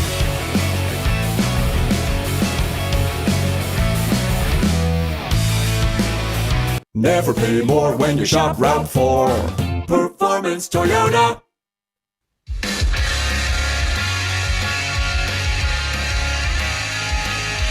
All right, Don Simpson takes a timeout there. He's got 2 left to go. It's a 21-point game. We're down below 4 minutes left to go, but you know what? I love it. Play the game all the way to the end. You can't take your timeouts with you, Dan. That's right. You can't. Anybody's ever seen me coach a basketball game knows I like to use all of those babies. Handoff goes to Halubutz. He's running off tackle to the left, gets stretched out, tries to tuck it up, and he is brought down. Emphatic tackle for Middletown. Impressive. I'm going to try to see who this number is as he comes toward my sideline, as Middletown is going to take, it looks like, a timeout. He's walking laterally, and you can't see his number too well. He's going to be coming a little closer to us, so he's kind of adjusting his chin strap here. We'll give him credit for the tackle. I want to give him credit for the tackle because that was a really, really excellent tackle for Middletown. It looks like that's 28, or is that 26? These number 28, maybe. No, maybe. Eric Schroeder. He's a freshman running back, and they got him playing linebacker. I think it was actually 26. The 8s and the 6s look so similar on these jersey fonts. All right. So Tyreek Richardson, who we've called before, he's Yes. a starter that's still out there on Middletown's defense. Second timeout taken by the Middletown Middies, and they're going to get the ball back at least one more time. 3:31 left to go in this 21-point game. As Marty Brennan would call it, Titanic struggle. Elijah Rockhold back. One of my favorite names tonight. Rockhold steady, right? Rockhold needs to be up near the 50-yard line, but I'm underestimating the punter of Kings. We'll see what happens. High Here comes snap. the snap. There's the punt. Ball's going to hit at the 50-yard line. And go out of bounds. He coffin cornered it perfectly, Dan, just the way you like it. Yeah, he did. And the ball really went out at about the 49.5, but the referee, Johnny on the spot, he's putting it right at the 50-yard line. You can't have a ball go out of bounds on a punt and have it at a half-yard line now, dude. Come on. I'm amazed that they even measured earlier in this game because if you're starting everything exactly on a yard line, there would never, ever be a need to measure, right? I never thought I'd be so excited for a measurement. It's our first one in 3 games. It's amazing. Well, if you are starting it exactly on a yard line, you never would need to measure. That is because you would true. know exactly where it is. The chains are basically decoration at that point in time. All right, we got Middletown's backups in on offense. Let's see what happens Let's here. see here. All right, shotgun, snap. It's not the backups. Fuller's still out there. Wow. They're going to try to score here. He's looking deep. And he throws it across on a crossing route, and it is tipped, intercepted, and a flag behind the play. All right, a lot to break down here. Is the flag where the receiver was, Joel? I can't see No, the way flag. behind the flag. Oh, it's way behind in the flag. backfield. Okay. Quentin Tisdale was the intended receiver.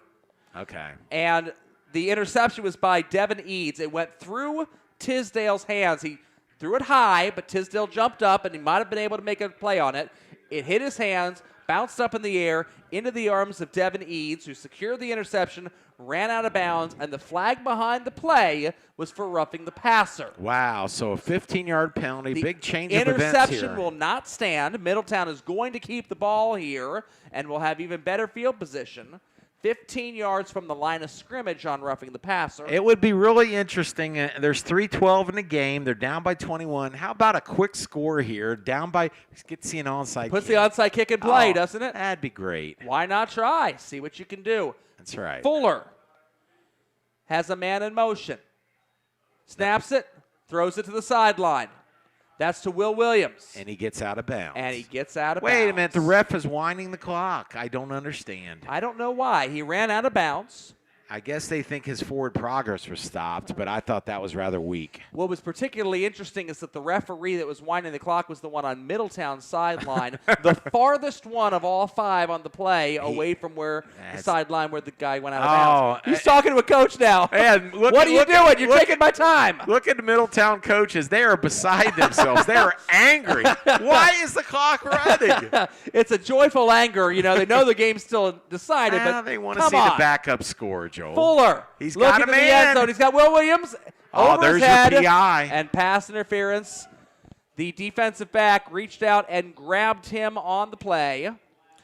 King's second stringers are out on defense, but Middletown has got their starters out there offensively. They're trying to put one more score up there. Props for Kings putting the backups in against the starters, the middies. See what you can do. I mean, that's how these young guys grow, That's become right. great football players. It's going to be a 15-yard penalty from the previous line of scrimmage. Not an automatic first down, but the yardage will be enough for a first down. And so Middletown now is inside the red zone. They are at the Kings 17 yard line. 2:27 remaining on the clock as Fuller goes in the shotgun, man in motion. He's looking toward the big side of the field. Now he scrambles to the right. And he's going to be hit sacked from behind by number 35, who is super exuberant. Yes, he is. Luke Lynch. Sophomore linebacker, 5'9", 150 pounds. Way to go, Luke. Luke's probably his first career sack, I'm guessing, being a sophomore. Came around the left side of the offensive line and hit him from behind. And let's give credit where credit's due. Great secondary coverage there by Kings. Middletown will take its last time out. Absolutely. And we'll be back after these messages. 2:13 remaining. Kings 34, Middletown 13. Toyota Superstore invites you to save. Money, that is. Overstocked pre-owned vehicles have forced us to wholesale direct to you. Our loss is your gain. Everything is on sale. Cars, trucks, vans, SUVs. Every deal will be made. Keep your stimulus check and just show up and drive. If you want it, we've got it. Every style, every color, every model. It's used cars for everyone. Only at your Performance Toyota Superstore. Go to performancetoyotastore.com.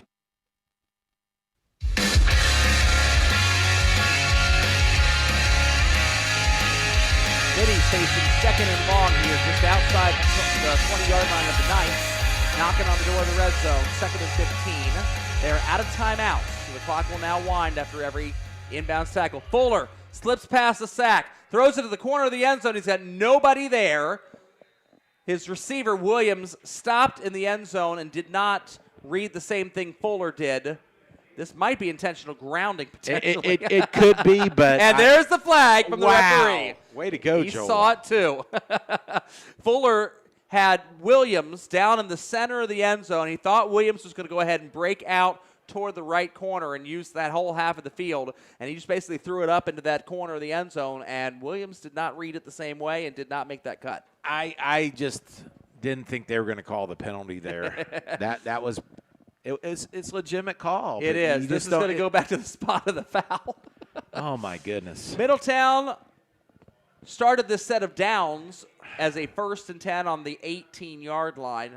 They're now third down at the Kings 41. And the scoreboard says 3rd and 15. They don't even want to do the math. Oh, my gosh. I mean. It's more than 15. Oh, yes. It's 3rd and, well. 33. Larry Bird. 3rd and Larry Bird. 3rd and Bird for the Middies here at Barnett Stadium. Good Kings contingent made the trip over here, Danny, to see this game. Very impressive. Yes. Here we go. Short pass. Short pass. Threw it a little bit earlier than Quentin Tisdale was quite ready for it. Sailed through his hands. Almost intercepted. Ends up out of bounds, harmless. 4th down and 33. You were saying a nice amount of crowds. Kings does draw pretty well, it looks like. They came all the way from Mason. Yep. That was impressive. First trip over here to Barnett Stadium, if they found the place. Yes. It's not the easiest location to find, but it is a beautiful stadium. It's an old school stadium. Built in 1950, and they had a $1.7 million renovation project in 2014. So is that when they put the sports turf That's when in? they put the sports turf in there. That's when they painted everything purple, I think. There's Okay. a lot of purple in this place. Yes, there is. And, of course, the press box with those steel 4th doors. and 33. 4th and 33. He's going deep.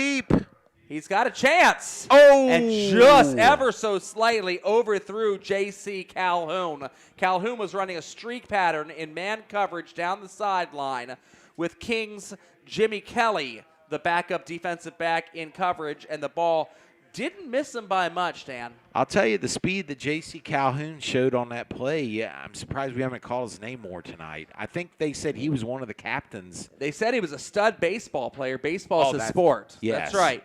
He is a junior, so who knows? He's listed as a wide receiver / quarterback. It may be entirely possible we could see a quarterback number 25 next year for Middletown once Kamari Fuller graduates. I think JC should pick like number 12 there. I don't like a 25 quarterback. Don't like a 25 quarterback. Noah Spencer is number 12. He hands the ball off. Nice Looking run. for a number 25 running back, Nick Hoying. Runs to the right, cuts all the way back toward the left, gets tackled in bounds for a 6-yard gain for the Knights. It'll be 2nd and 4 as they approach midfield. Down below 2 minutes left to go. Joel Sackenheim, Dan Vogt, pleased to have you with us here on the Butler County High School Sports Report Radio Network.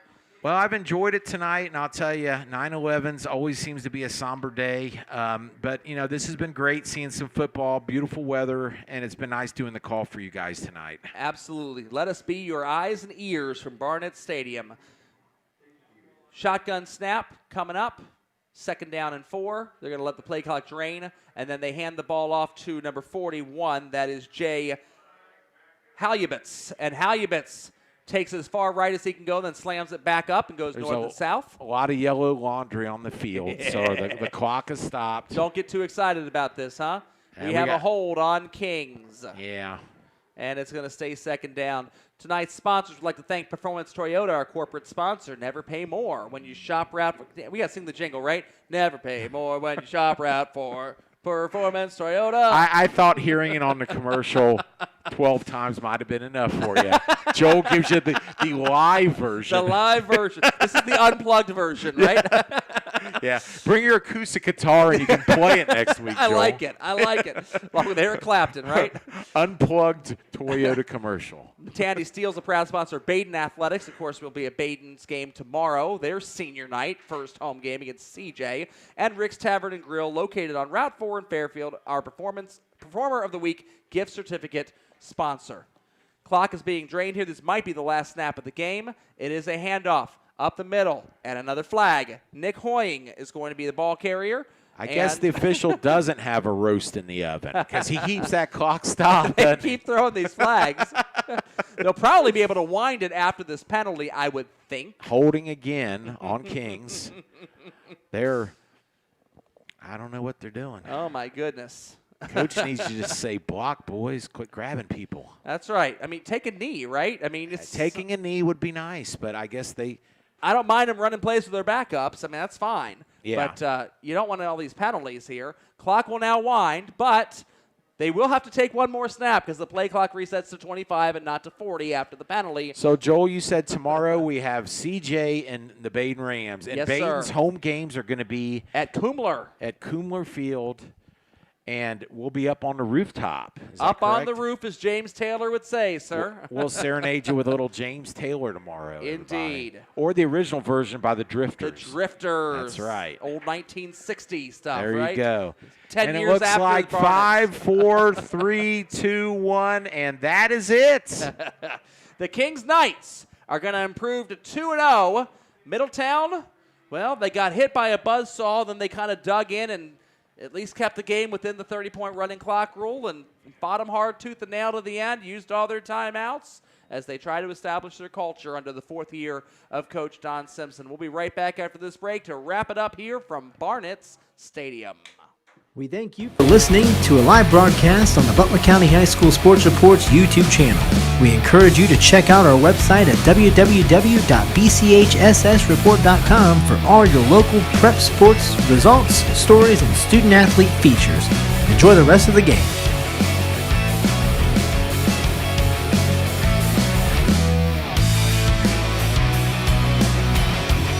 Hey, this is Joey Vogt for The Report. One thing we strive to do here at The Report is recognize the local high school student athletes and their accomplishments to the best of our abilities, which is the reason why we partnered up with Performance Toyota and Rick's Tavern to crown a Performer of the Week. We choose a student athlete from each of our coverage area schools from any sports and let family, friends, and your school vote in the Report's Performer of the Week poll on our website. Tell us who you think should be in our Performer of the Week poll, and most importantly, enjoy the rest of the broadcast.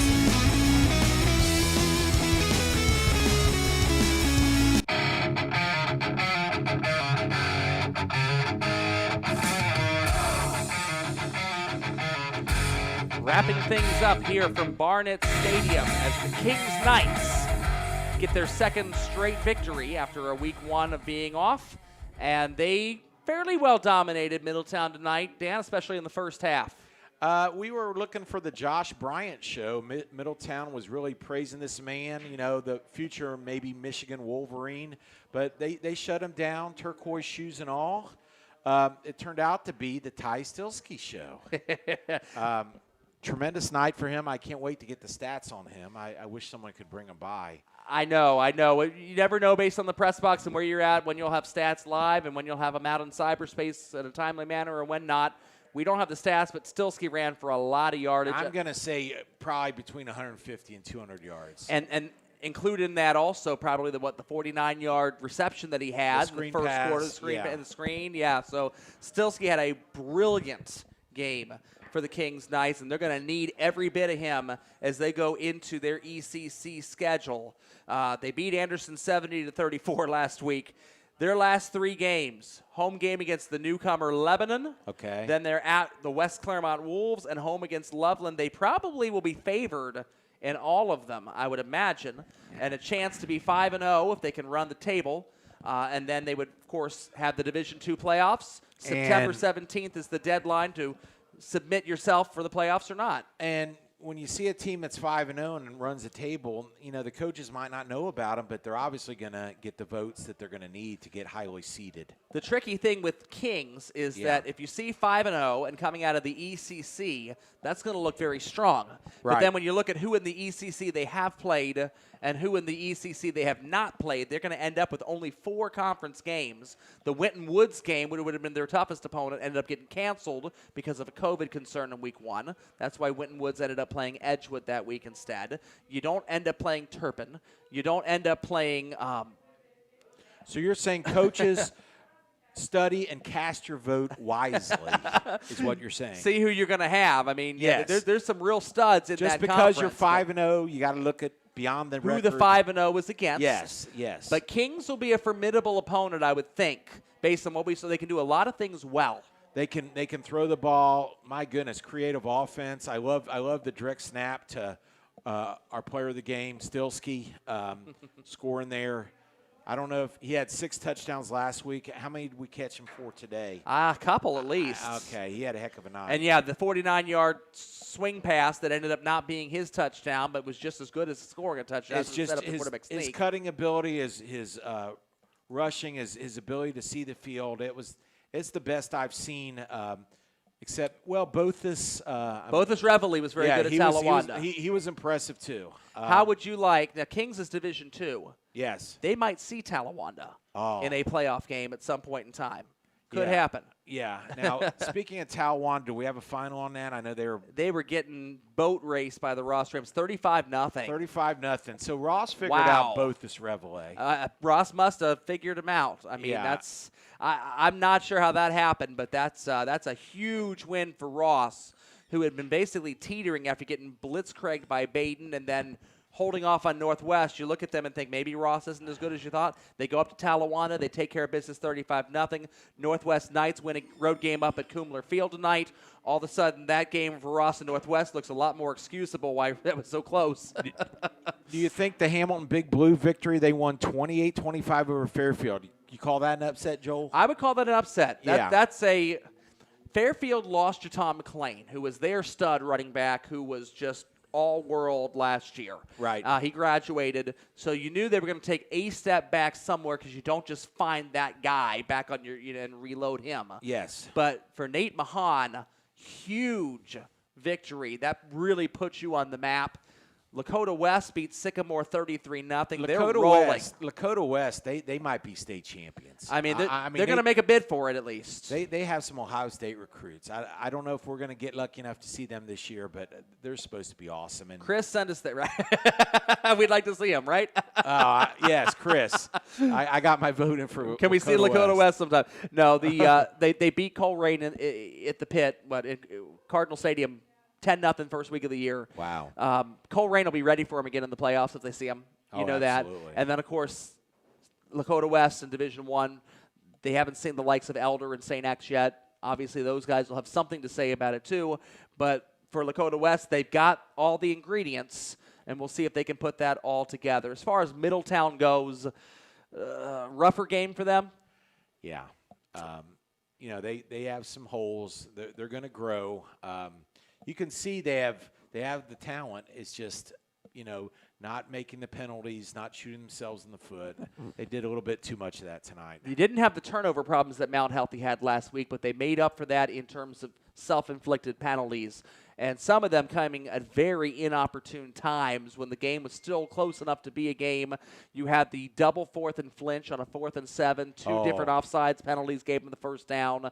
You had the one that was going to be a 3rd and ridiculously long where they end up with the late hit out of bounds. Yes. And all of a sudden, Kings, up by a couple scores, is able to then, with the help of those penalties, stretch the lead out and make it to the point where it didn't really feel like it was that close of a game in the fourth quarter. Middletown played a much better second half.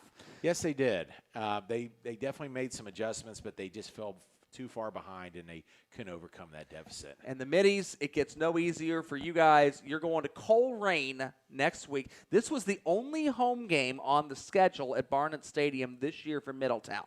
That's a crime. As of the moment. That's a and the crime. reason I say as of the moment, they're going to play Coleraine next week and follow that up with a trip to 2-0 Princeton the week afterwards. These will not be easy games at all for Middletown. They have an open date right now scheduled for October 2nd.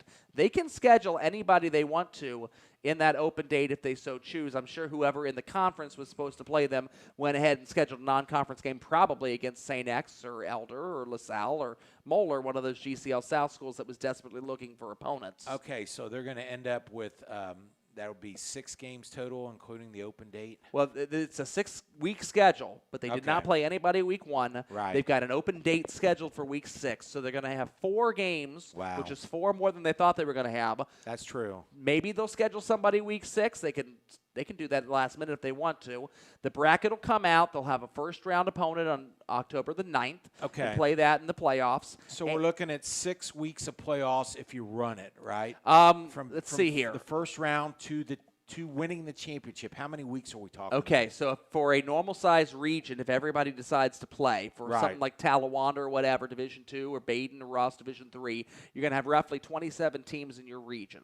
Okay. 27-team region is going to be a 4-round bracket to get you out of the region, plus the state semis and state finals. So as many as 6 potential weekends of playoff football. Some teams are going to have buys. Lots of teams are going to have buys in week 1. Okay. You got a 27-team bracket, for example. You're going to end up with 5 teams that will end up having a first-round bye.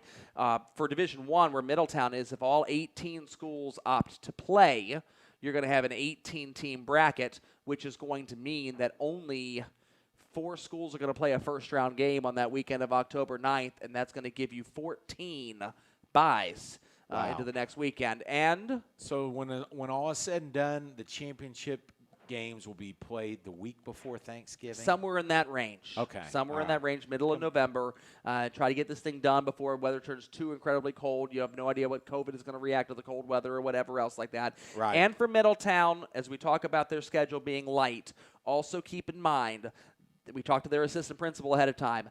If they lose in the playoffs October 9th or October 16th, they can continue to schedule regular season football games through the 30th of October and maybe even a game or two beyond. I don't know if the OHSAA will allow that or not, but they're probably, if they do lose a playoff game, we'll probably look at the other scores and find other teams, maybe in Oak Hills, who they didn't get to play earlier this year and otherwise would have, somebody that's going to be more on their level and try to send their seniors out on a high note because why not?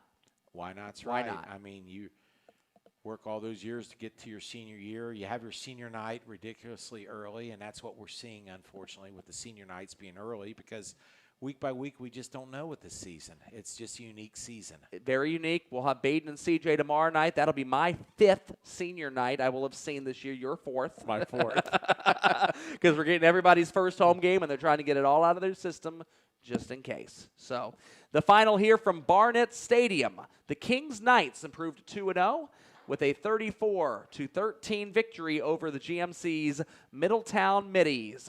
For Chris Vogt and Joey Vogt, for Dan Vogt and any other vote you might be able to think of, vote for Trump and vote for Biden, all the other votes. This is Joel Sackenheim for the Butler County High School Sports Report Radio Network. Good. Hey, this is Joey Vogt for The Report. One thing we strive to do here at The Report is recognize the local high school student athletes and their accomplishments to the best of our abilities, which is the reason why we partnered up with Performance Toyota and Rick's Tavern to crown a Performer of the Week. We choose a student athlete from each of our coverage area schools from any sports and let family, friends, and your school vote in the report's performance